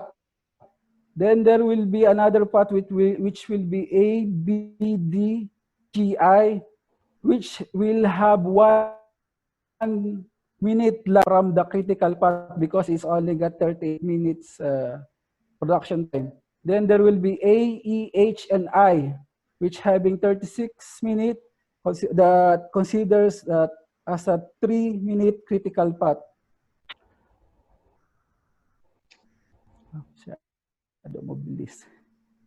So in general, Doc, the purpose of layout strategy is to achieve efficient operation. The most possible way to achieve the efficient operation, which is vital for safety and business sustainability of the company. That's all, Doc. Okay. Anong oras nitan? May 8.5 minutes pa po. Oh, mayroon pa 8.5. 8 minutes and 30 seconds po. Talaga Bilisan. Sige, susunod na para ano? Para hindi mapuyat. Hindi mapuyat. Hindi mapuyat. Sige, sino sunod? Si Abi. Na. Baka sa iyo, 3 minutes lang para huwag mo siya napapuyat. Wait lang, baka iba yung ma-share ko. Wait lang. Okay.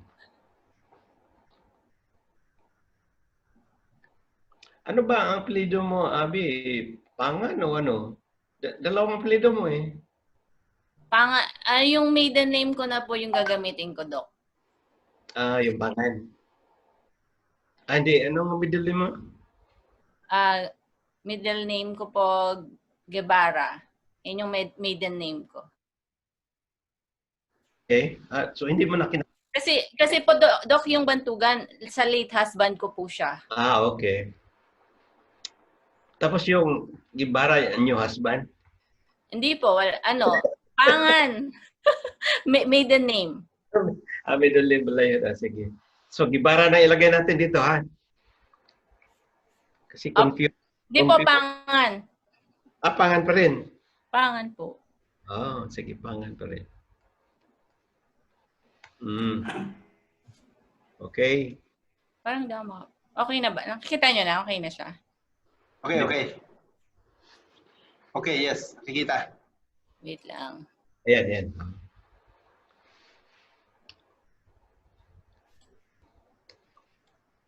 Okay. Good evening, everyone.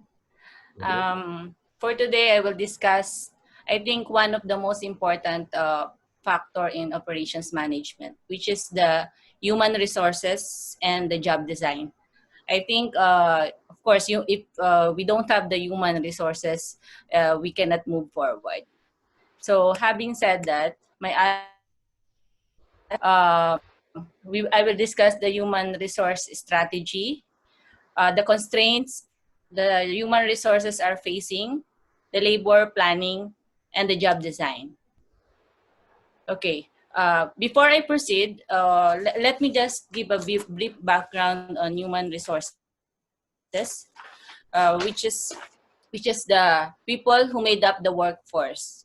So for sure, each and every company has a human resource department. So they are the one who's in charge of the human resources. And the human resource strategy, it unifies the manage current and future needs to achieve organizational goals. And it depends on great human resource planning, identifying current and future needs. So the objective of human resources is strategy is to manage labor and design jobs so people are effectively and efficiently utilized. So one, people should be effectively using the constraint of other operations management decisions. And second, people should have a reasonable quality life in an atmosphere of mutual commitment and trust. So that's the human resource. And there are constraints in human resource strategy. Constraints which limits and controls whatever the planning they are going to do. So in this figure, you can notice that the constraints of human resource strategy is divided into 6 factors, which is the product, strategy, the schedules, the location, the process, the individual differences, and the layout strategy. So these are the constraints on human resources strategy. For labor planning, so for labor planning, employment stability policies, they have to follow the demand exactly. So follow the demand means they have to matches direct labor cost to production. They are the one who's hiring. They know what are the costs of hiring, termination, employment, insurance, and the premium wages. And of course, the labor is treated as a variable cost.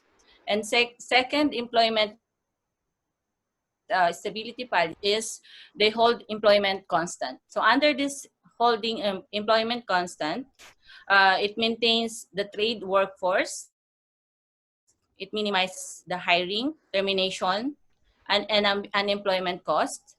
And employees may be underutilized during the slack periods. And labor is treated as a fixed cost. So this is the whole employment constant. And another factor for labor planning is the work schedules. Of course, depending on the work of the work needs of the products and services we are offering, we have the different types of work schedules, which is the standard work schedule, which is 5 working days, 8 hours per day, or we have this flexi time. This is what we are doing right now due to COVID cases. So it allows employees within limits to determine their own schedule time. But it should be monitored as well. And another type of work schedule is a flexible work week, which is fewer days but longer hours. And another type of work schedule is part-time. So those part-timers, I think in this part of the world, it's not practice, but in some like mostly in Europe and USA, so they have a part-time jobs. If you need some extra jobs, so you can apply for part-time jobs. Okay, next is job classification and work rules. So most of my slides are regarding HR. We are going to proceed with that. Job classification and work rules. So what is meaning of this is specify who can do or what. So specify when they can do it. Specify under what conditions they can do it. And often result of union contracts, and restrict flexibility in assignments, and consequently efficiency of production. So that's a job classification. For job design is specifying tasks that contribute a job for an individual or a group. So one type of job design is job specialization, which you have like the workforce have specific skills and expertise.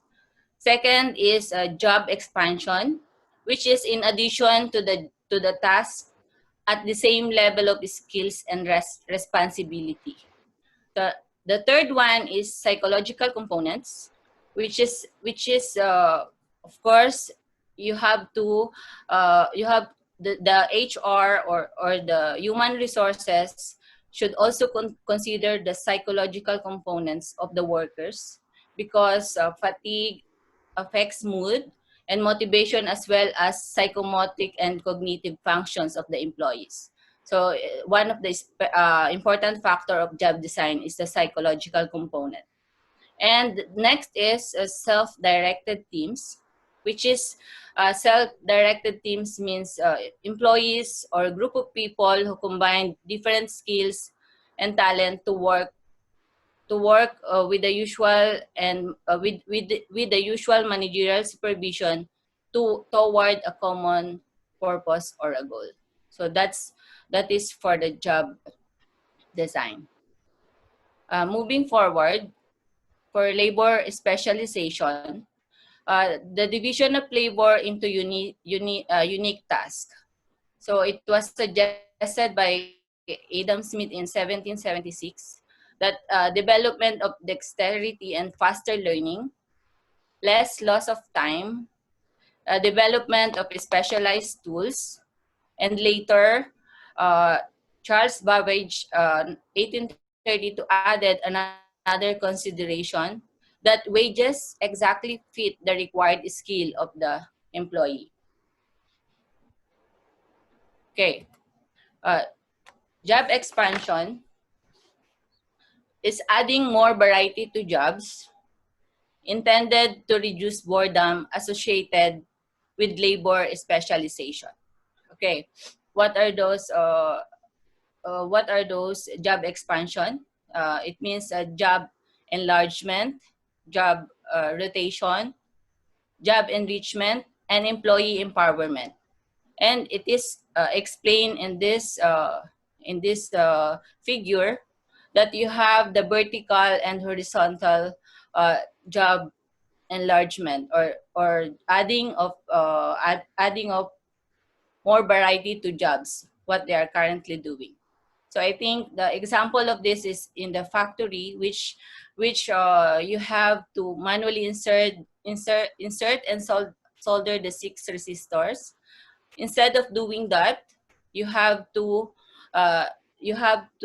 assign the employee or the person to do another job, and in reaching their job to control the circuit instead of only inserting it. So that is the job enlargement.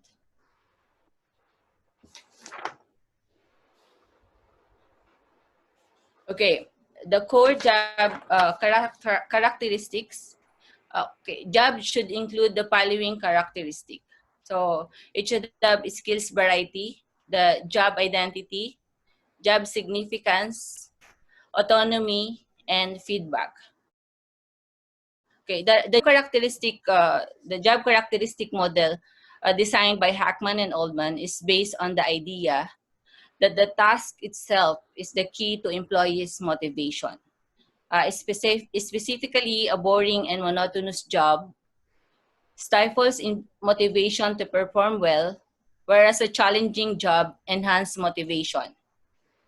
So that's the main characteristic of the core job. Okay. Moving forward, so we have this another figure which shows the job expansion, and at the bottom of this is the least needed for the job design is the specialization. So, and the very important one is self-directed teams. So this explains how the teamwork increase the reliance of the employee and increasing responsible accepted by the employee to attain the job expansion program for the job continuum. Okay, what is a self-directed teams and why is it important? A group of self-directed teams are the group of empowered individuals working together to reach a common goal. May be organized for long-term or short-term objectives. It depends on the projects. And it is effective because it's provide employee empowerment. They have their own responsibilities and ensure core job characteristics and meet individual psychological needs. Because they are working as a teamwork, so they are empowering each other. So they have their own responsibility and towards a common goal. They are meeting their psychological needs, and that's for self-directed. That is the meaning of the self-directed teams.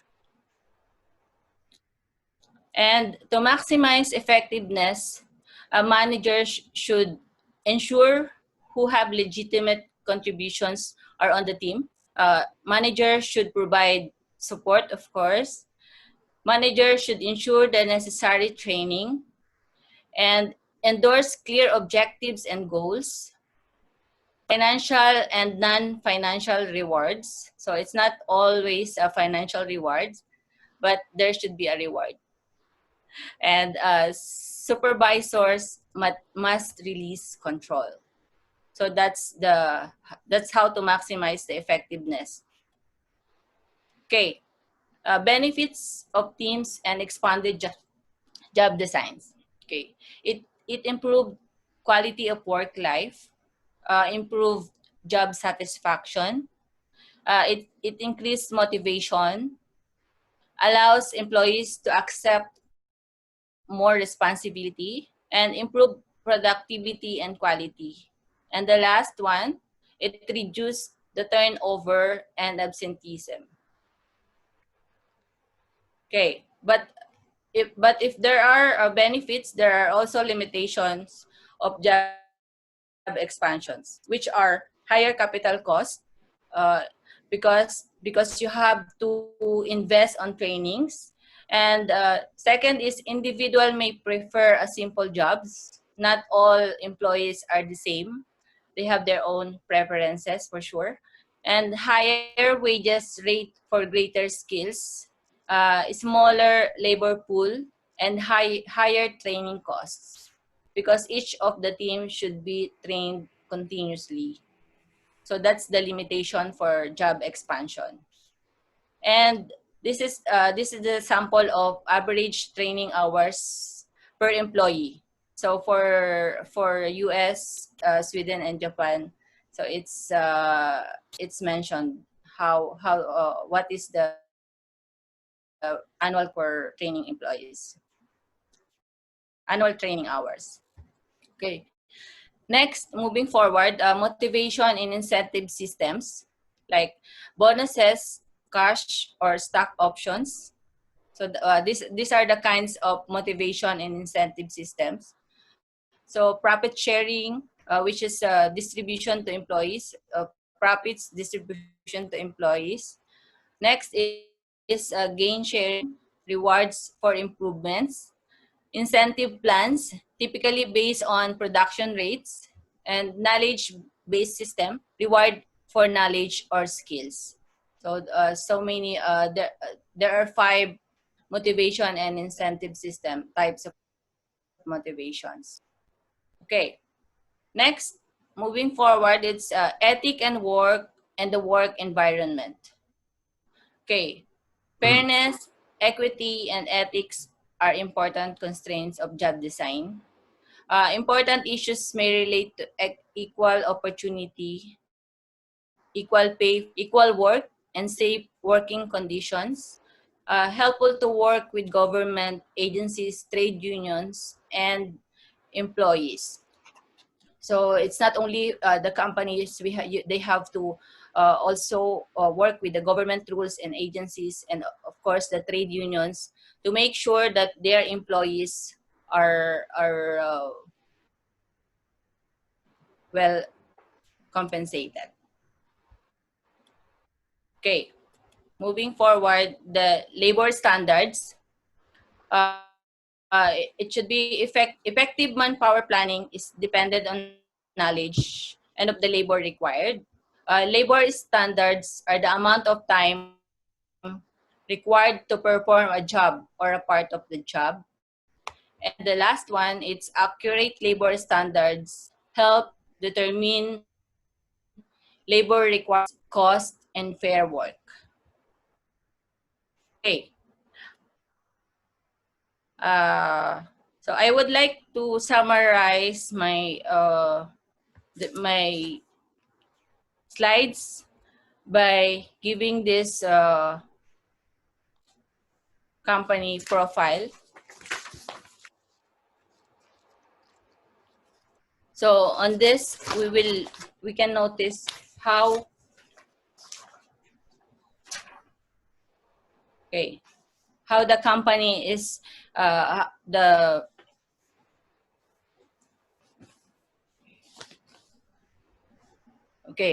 so there is one sample of company international global company profile, and on this example we can notice how their human resources strategy is working for their team.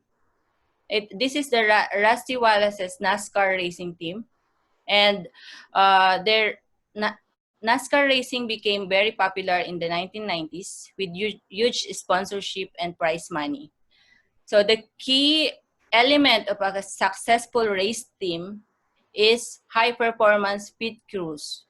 So those who are the crews of for the race tracks for the racing team, and the pit crews member can earn $100,000 per year for just changing the tires. So this is how their strategy is. So for high performance pit crews, it pertains to job planning and employment stability. For their salary, it pertains to motivation and incentive system. And each position has a very specific work standards, which is a job classification.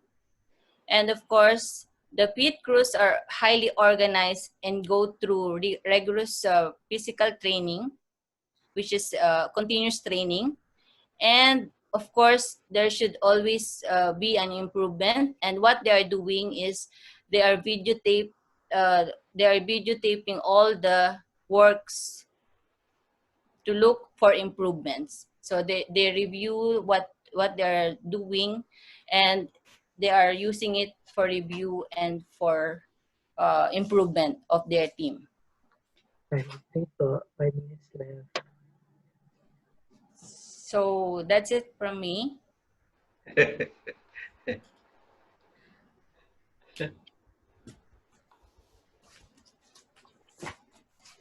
Okay na? Tapos ka na doon? Yes po. Ayan. It's okay. You can see the screen? Yes. Yes. Okay. What about the voice? It's clear, loud? Yes, po. Loud and clear. Loud and Okay. clear. Okay. So this is now chapter 11. Mr. Naitan, is time start now? Yes, po. Yes. Ano nangyari? Okay. Chapter 11, supply chain management. Wow. Gutom tuloy ako ah. Yes. During no COVID time yet, I went to a food store, and this was posted in their menu. However, when I am trying to order, when I place my order, the store manager says like this: "Sorry, not available for now." So this is a pretty exact example of how supply chain management is really coming in. The importance of supply chain management, because at the end of the day, no matter how tasteful is your beer, June, your favorite, the beer, and then the chicken. Yes. But if there is but it's not available, so it will definitely nothing, and it will definitely affect your sales. So that is this figure is all about. Now, let me just discuss about what is the supply chain in a simple way. As an introduction, supply chain is a global network used to deliver product and services from raw materials going to the producer, distributor, retail, and finally in customer. Through an engineered flow of information, to be physical distribution of things, and then the flow of definitely it's pera. There has to be money, or everything has to be moved on. So that is a big supply. What is now the supply chain for a product? This figure illustrates a very basic supply chain of a product, starting from with three ends: the producer, the supplier, and then the customer. For the basic flows that connect the supply chain together as follows: from the flow of physical materials from supplier all the way to the customer. See? Wait. Tagal kong ginawa yan, so I have to show it. See? And then of course, the flow of cash from customer to the supplier of these raw materials. And then the flow of information back and forth across the chain. And lastly, the product flow of return.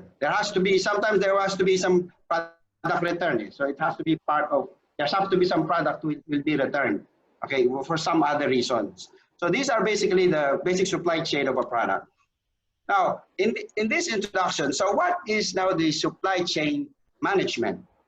The supply chain management is the management of the flow of goods and services.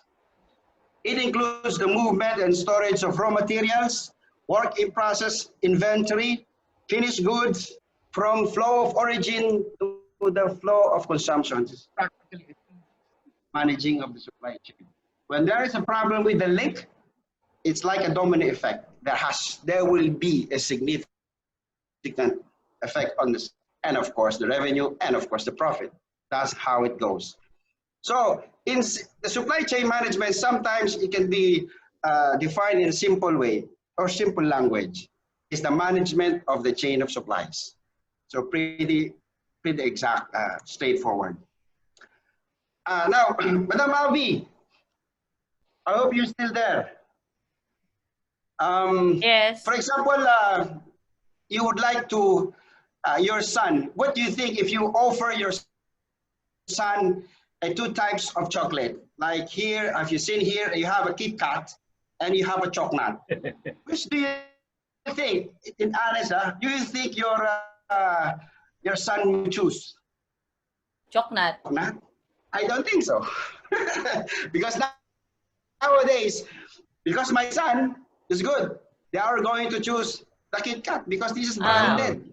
Yeah, this is branded. Yes. Oh, However, because I have older son. He's 22.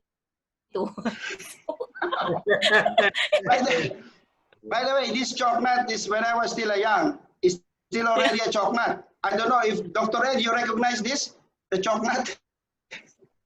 Because this is still a chocolate. I don't know. So how? Yeah. Favorite pasalubong yan eh. So this is the thing. But in case you got a Kit Kat because he has international brand, but however, there is no stock. Eventually, what does this emphasize? There is no competition between companies anymore. It's between the supply chain. So no matter how good your product is, but if it is no stock available, then the competitor will win. Like if you go to grocery and you find you want a bread, and you have a favorite bread, but there is no bread available unless it is only one bread. So you're going to buy it. So that's the power of supply chain. Whoever, there will win. So that is really true about the supply chain, strategic supply chain. Okay, this is all right. These important activities including determining the, of course, very important, transportation, vendors, credit cost transfer, suppliers, distributors, accounts payable and receivable, order fulfillment, etc. These are the things that really need to be, these are the important matters. So if you fail in one, it's like a domino effect. For sure, it will affect your supply. Again, as I mentioned, if you affect the supply, it will have a tremendous effect on your revenue and the profit as well. Now, a sample is supply chain of beer. In the supply chain of beer, we have a farm. Started with a farm with hoist beer. Then going to the hoist grain. And then, of course, we go to the brewery where they will going to make the product of beer. And then, of course, the beer. June, which do you want? A can or a bottle? A can. A can. All right. So if I will be the manufacturer, I would make sure that I have a variety of can of beer because June says he wants this one. So it's a part of sale and I don't want to lose him. So now we have a bottle and a can manufacturer. Now here's the thing. This is one point I want to share with you about the tire supplier. When you say tire supplier S1, as you can see here, S1, this will supply probably the can and the bottle. But in order for him to supply the can, this kind of product, he needs another supplier, S2 supplier. The same with bottle. That means he is a tire supplier. And then eventually you go to the third, most probably the S2. In order for him to supply the June's bottle or can, he needs the third supplier. So this is how the suppliers go. So ganito rin. This is the their supplier. All right? So June, is we are okay? Okay, thumbs up. Okay, let's go ahead. And now supply chains in a global environment must be able to, of course, you react sudden changes in parts availability, distribution. There have to be some problem, scale, especially now in COVID, and the entire companies is been affected. Staff with local specialists in customs. So there are also some problems. It's not like easy. So the product, there has to be some problems there. And we will discuss later some of the challenges and opportunity as well in supply chain. So how supply chain strategy? For example, you have a supplier goal. And supplier goal, you have to choose for certain strategy. The strategy is, for example, your company is towards low-cost strategy. So if it is cost strategy, your supplier goals, supply demand at lowest possible cost, because value the cost. So this will be your goal. You will going to choose a low-cost strategy. However, there are some companies that really value speed, response quickly to change requirements and demand, minimize stock out. Because sometimes, okay, we value the speed, because when we deliver faster, of course, there will be a turnover of the inventory, and that's good for us, like what Dell Computers did. They value the response, the speed, because when they will place an order, they were going to manufacture it very fast. So probably this is where these attributes want your market, to be remembered, that you are the one for quick, you are the quickest one. And also, there's also strategy for differentiation. Differentiation means this is a way to distinguish yourself among the competition. You have something that is not there. So you are trying to think of a strategy in such a way that your competitor don't have. Probably they have, but they don't expand it. So these are the 3 strategies that we can choose, right? So I will go to skip with others because I have 11 minutes now. Make or buy decisions. So how do you, for example, there's a lot of times that you rather make, or maybe you could buy rather than, and vice versa. In reasons for making, there are a lot of reasons. First, maintain core competence. Because rather than buying this product, why don't you create it? Okay, those are, especially if you are, you have a trade secret, you cannot just simply buy it, you have to create it. So there are some reasons for that, that's why you need to create. And also some of the reasons are assure adequate supply. So if you create a product, for sure, you have a supply. You control supply, obtain desired quality as well. If you are the ones making, there will always be quality. You obtain the desired quality you want. Now, what about the reasons for buying? Well, I don't have to make, still have to buy. So freeze management to deal with its core competence is one of the reasons. Reduce inventory cost, inadequate managerial or technical resources. So by the way, it's the case-to-case basis, depends on situation. It is just a general reasons for this, but of course it has to be case-to-case basis. Outsourcing. So outsourcing is really in risk management strategy. This is one of the strategy. You outsource, because when you outsource, you transfer the risk. Sometimes in order to mitigate risk, it's to transfer it through outsourcing. So transfer traditional internal activities and resources or a firm to outside vendors. Sometimes you outsource to those field that is not really important on the management vision and mission. Somebody else can do it for you. Like for example, Gal. So why don't you, instead of hiring one full-time attorney and you don't end up with there's a few cases. So why don't you outsource them rather than maintaining a high fees caliber, legal, as well as account logistics and customs, etc. So that is outsourcing. Ethics. So, well, this is where the temptation. Ethics are high. Like I have one incident, working in the field in construction. It was a firefighting pipes. It was the elbow firefighting pipes, and it was declared like made in USA. I think it's a taco made in USA. But at the end of the day, they found out. I think it is civil defense who found out, and it was China. So what they did is reject the materials, and that is part of the ethics and supply chain. So that is an ethics. You cannot gonna change or altered.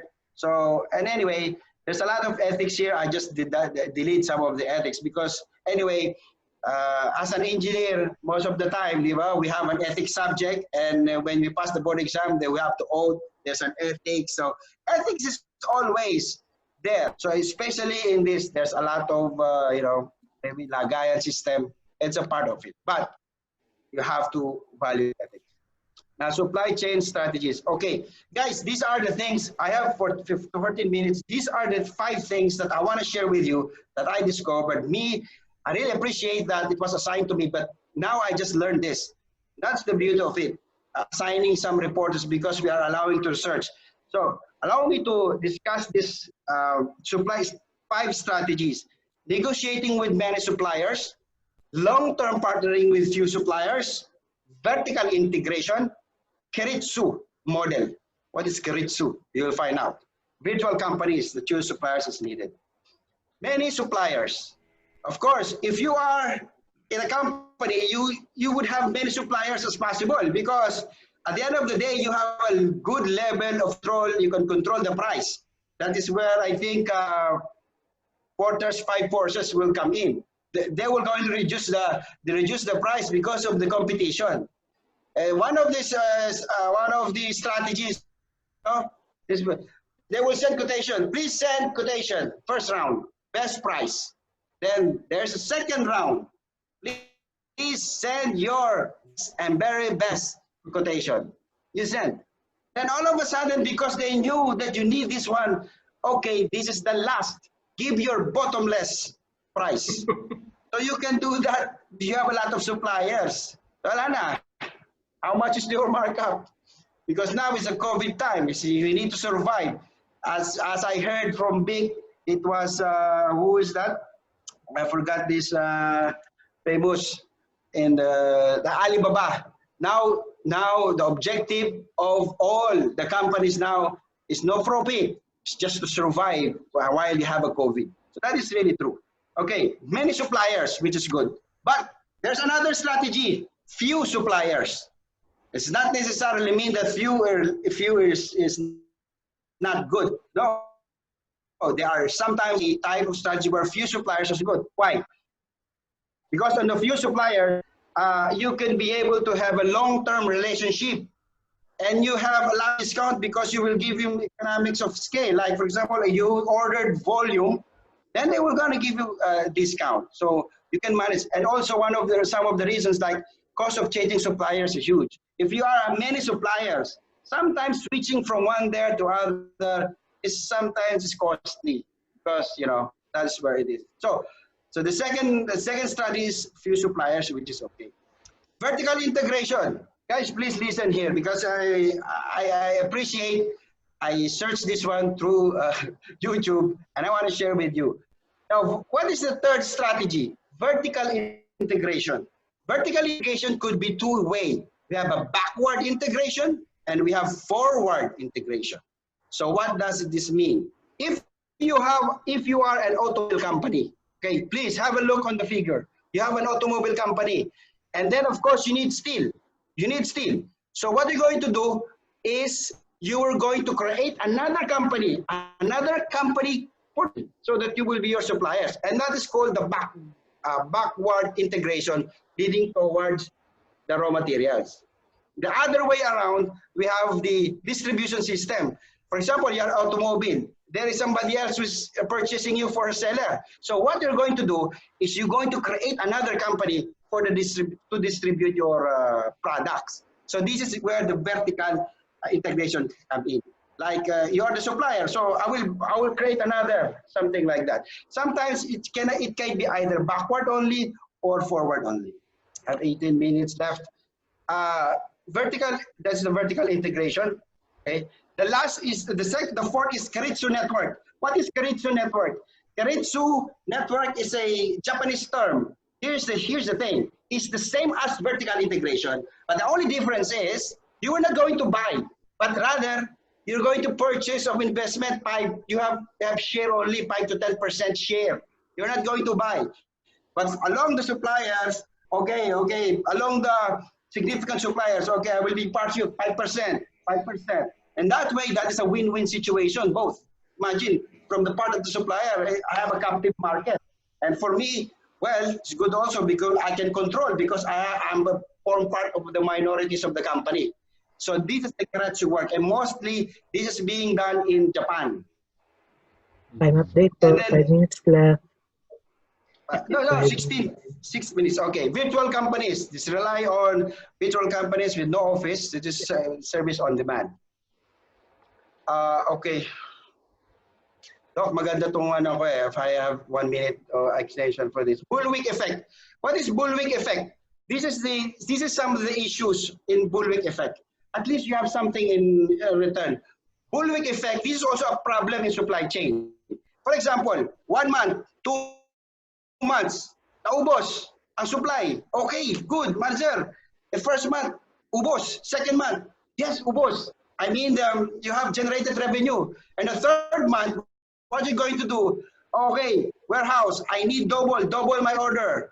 So the warehouse will say, oh, this distribution center, I need a double order. And then the distribution center will go to the plant. Oh, I need a double. So the distributor will double also the order of raw materials. But at the end of the day, it so happened that it's just a seasonal. And then it goes back to the normal. So what's happening is you have a lot of stock. And that is called the bullwhip effect. Yeah.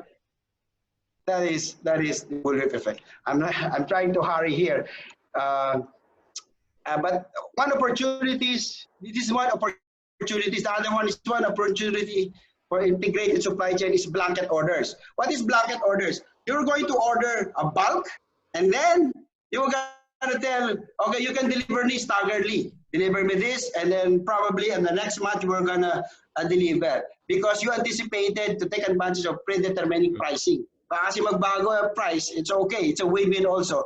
That is also opportunity for integrated, a blanket order. That's why I emphasize this, because I do not know this. I have a chance to learn and share with you.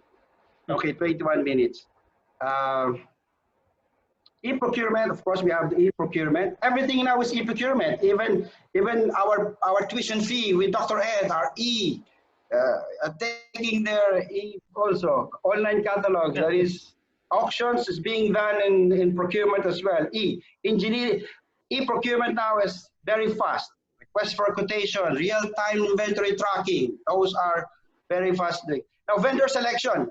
It's very important for vendor selection. Now, vendor selection, of course, if you are the manufacturer, you have to make sure that your vendor, because they're the ones selling your product, you have to have a training, etc. Now, I want to there is also negotiation here, cost-based price model. This kind of negotiation is you're going to lay it out to the supplier or to the purchaser your book. Hey, this is my cost. I'm just adding 10% of it. So that is called the cost-based price, and then the market-based, and then competitor. Of course, you need to evaluate some of your suppliers or your vendor. Sometimes there is a Likert scale, 1 to 5. So you can take like what we're doing in normal survey, and then you have the score of it, then you rate it. Probably, I don't know, we can make it for a regression analysis you can apply, and that's it. Logistic management, yes, it's a frequent candidate for outsourcing.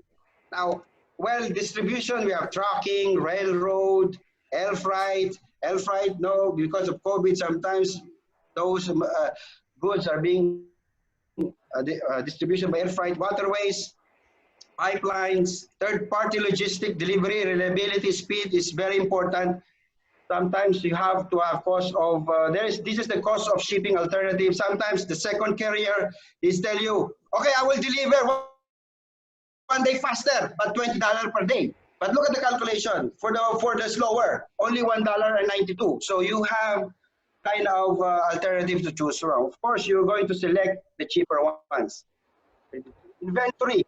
This inventory includes of raw materials, work in progress, and finished goods. These inventory are subject for sales. Okay, subject for sales.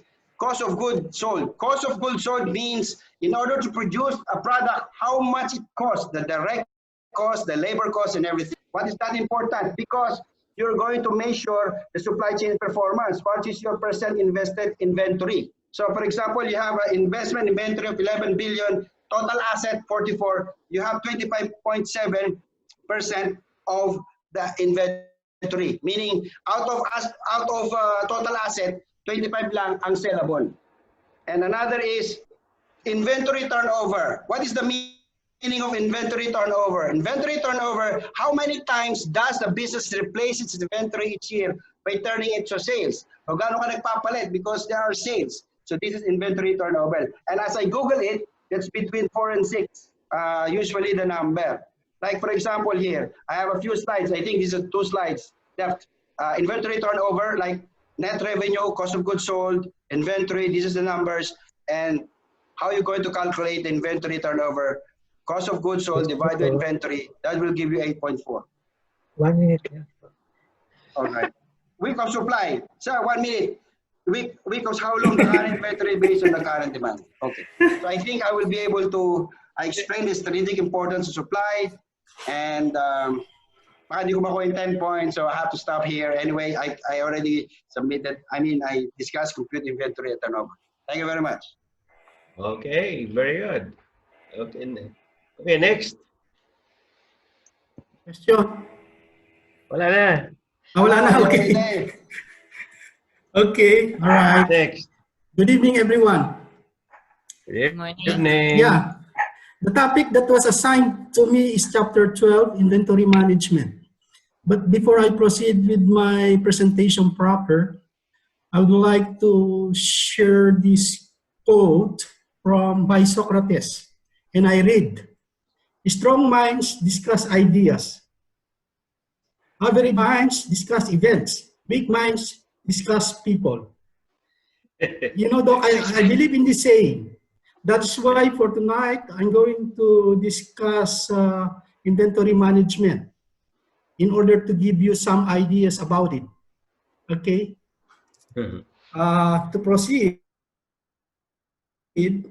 I'm going to discuss basics of inventory management, inventory system, fixed order quantity system, fixed time period system, independent versus dependent demand, managing supply chain inventory, inventory who needs it, reasons why we need an inventory management, and then what are the benefits of inventory management system, and how can we manage our business's inventory effectively. Due to time constraint, I have to skip these learning objectives. All right? Okay. Basics of inventory management. What is inventory management?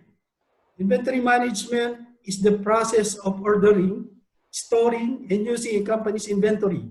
This includes the management of raw materials, components, and finished products, as well as warehousing and processing such items.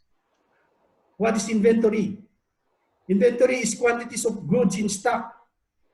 In manufacturing inventory, we have raw materials, component parts, work in process, WIP, finished goods. And in service inventory, this involves all activities carried out in advance of the customer's arrival. Inventory policy. Inventory policy addresses 2 questions concerning replenishment of inventory. When to order, how much to order. By the way, Doc, these are the slides which I myself prepared. This is not the one which you issued. Okay. All right.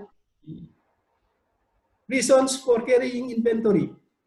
Protect against lead time demand, maintain independence of operations, balance supply and demand, buffer uncertainty, economic purchase orders. 5 types of inventory. Cycle stock. This is the inventory for immediate use. It is typically produced in batches or production cycle. Safety stock. This is the extra inventory carried for uncertainties in supply and demand. This is also called buffer stock.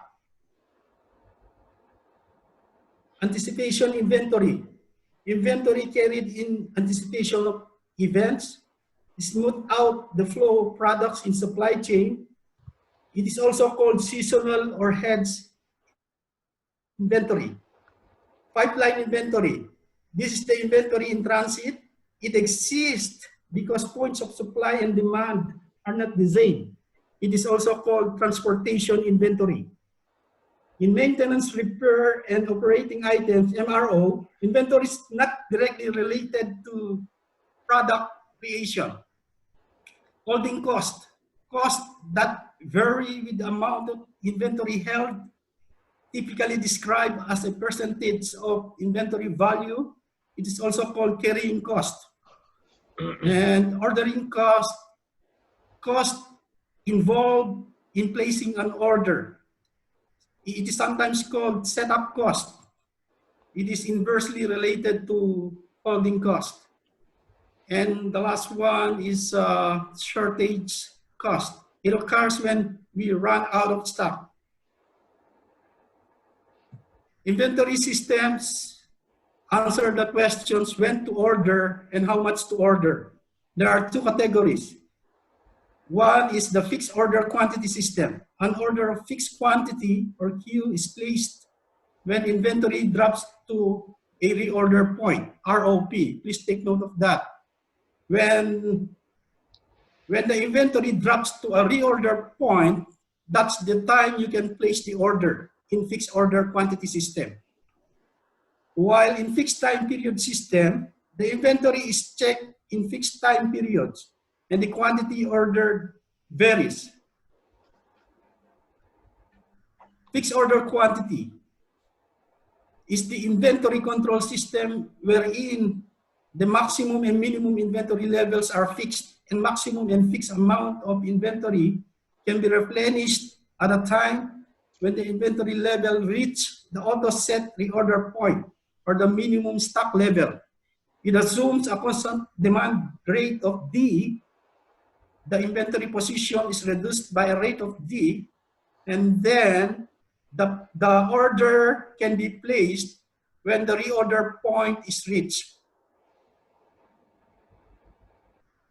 When inventory is received, the IP, inventory position, is increased by the order quantity or Q. There's also a lead time L, during which we have to wait for the order, of course. Inventory is checked on a continual basis, and Q is computed as the economic order quantity or EOQ. So this is the graph for fixed order quantity system. Your y-axis is your inventory position, while your x-axis is your time. So once your inventory position drops to a ROP, reorder point, that's the time you can place the order. That's your order.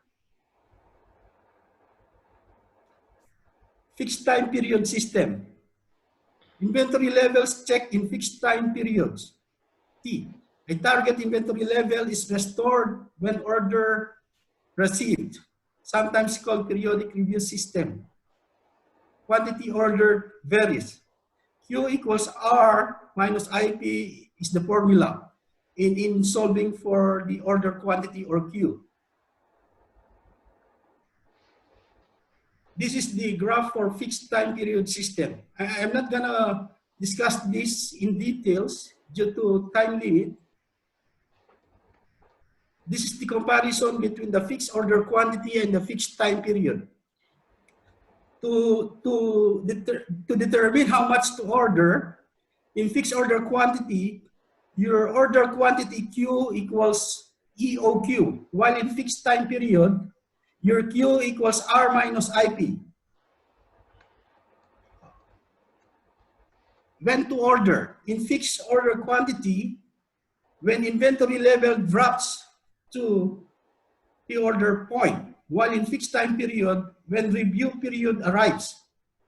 And then for order quantity, in fixed order, it is fixed, while in fixed time, it is variable. It is the opposite, of course. Record keeping, it is continual in fixed order quantity and periodic or review interval in fixed time period. Size of inventory, it is lower in fixed order quantity and it is higher in fixed time period. It is the opposite.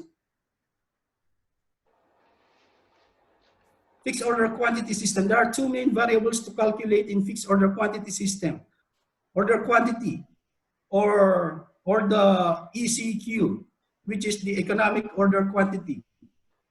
The order point, the demand, lead time, holding cost, stock out cost, and unit costs are all constant in fixed order, in reorder point, I mean.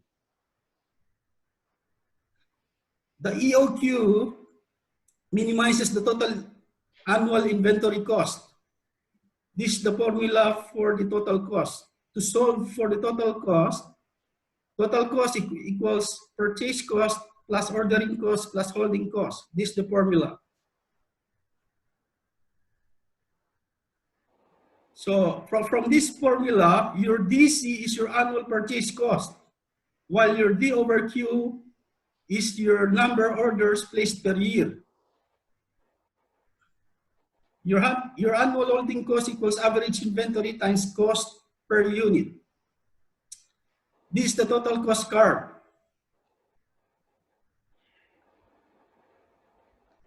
To solve for EOQ, we can use this formula. EOQ equals square root of 2DS times H. For example, if you have a demand of 1,000 items per month, and your holding cost is 15% of product cost, and your ordering cost is $300 per order, and your product cost is $60 per unit, you can compute or solve for your EOQ using this formula, square root of 2DS over H. After substituting all the values, we come up with this answer, 895, which is your EOQ. And then to determine the orders per year, we can use this formula, D over Q equals, your D is 1,000 items per month times 12 is 12,000 over EOQ of 895. The answer is 13.5. And then to solve for annual holding cost using Q over 2 times H, after substituting the values, we arrive at $4,028 as your annual holding cost. Reorder point. How can you solve for reorder point? Reorder point equals demand during lead time equals DL. For example, if your lead time is 1 week and your D is 250 items per week, your ROP is equal to 1 times 250 equals 250 items. That's your ROP. So with this, once your inventory level drops to ROP, you can now place your order, which is your ROP is 250, right? Once your inventory level drops to 250, that's the time you can place your order. Inventory independent versus dependent demand. Inventory policy is based on the type of demand. Independent demand. Demand for a finished product. Dependent demand. Demand for component parts or sub-assemblies. Order quantities computed with material requirements planning or MRP. Relationship between independent and dependent demand is shown in bill of quantities, bill of materials. This is an example of a simple bill of materials or BOQ. That's your independent demand, and these are your dependent demand. How to manage supply chain inventory. In addition to the quantitative models, there are a number of practical applications to consider. These are the following: ABC inventory classification, practical considerations of EOQ, measuring inventory performance, vendor managed inventory. In ABC inventory classification, it classifies inventory based on its degree of importance. And these are the steps: determine annual usage, determine percentage of total usage, rank items from highest to lowest percentage, and then classify items into groups. That is highest value, moderate value, and least valuable. This is the graph for ABC classification of inventory. Inventory, who needs it? All organizations need inventory. Inventory includes a company's raw materials, work in progress, supplies used in operations, and finished goods. When we say raw materials, these are the materials made up of goods that will be used in the production of finished products. For example, bolts, flour, or sugar. While in work in process, WIP, it consists of materials entered into the production process but not yet completed. Example, sub-assemblies. While in finished goods, these are the goods include completed products waiting to be sold. Example, bread and cookies. Reasons why we need an inventory management system. These are the reasons why we need inventory management system. Save time, better control of stock levels, accuracy, consistency, organized, increase in productivity and efficiency, customer satisfaction. What are the benefits of inventory management? There are 5 benefits of inventory management. Number 1, keeps track of your inventory and offers a centralized view of stock. Controls your cost by making stock reports. It improves your delivery by managing stockouts and meeting customer expectations. It manages planning and forecasting by analyzing data trends. Reduces the time for managing inventory by keeping records in place. How can we manage our business's inventory effectively? These are the techniques to manage inventory effectively. Ensure the best inventory practices are employed and aligned with overall company financial objectives and operational needs. Always have a close eye on lead times. Train your workforce on the proper procedures and the correct software. Ensure to have the right products in the right quantity on hand. Avoid products being out of stock and funds being tied up in excess stock. Ensure products are sold in time to avoid spoilage or obsolescence.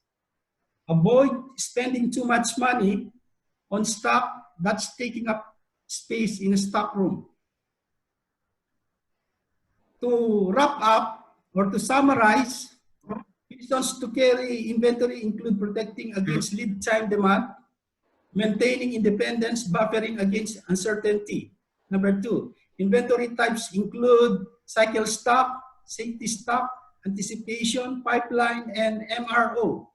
Number 3, inventory cost, holding, ordering, and shortage. Number 4, inventory systems answer when to order and how much to order. 2 most common systems are fixed order quantity and fixed time period. Number 5, fixed order quantity systems have a reorder point or ROP. The basic system utilizes the economic order quantity, and when production feeds demand, it utilizes the economic production quantity or EPQ.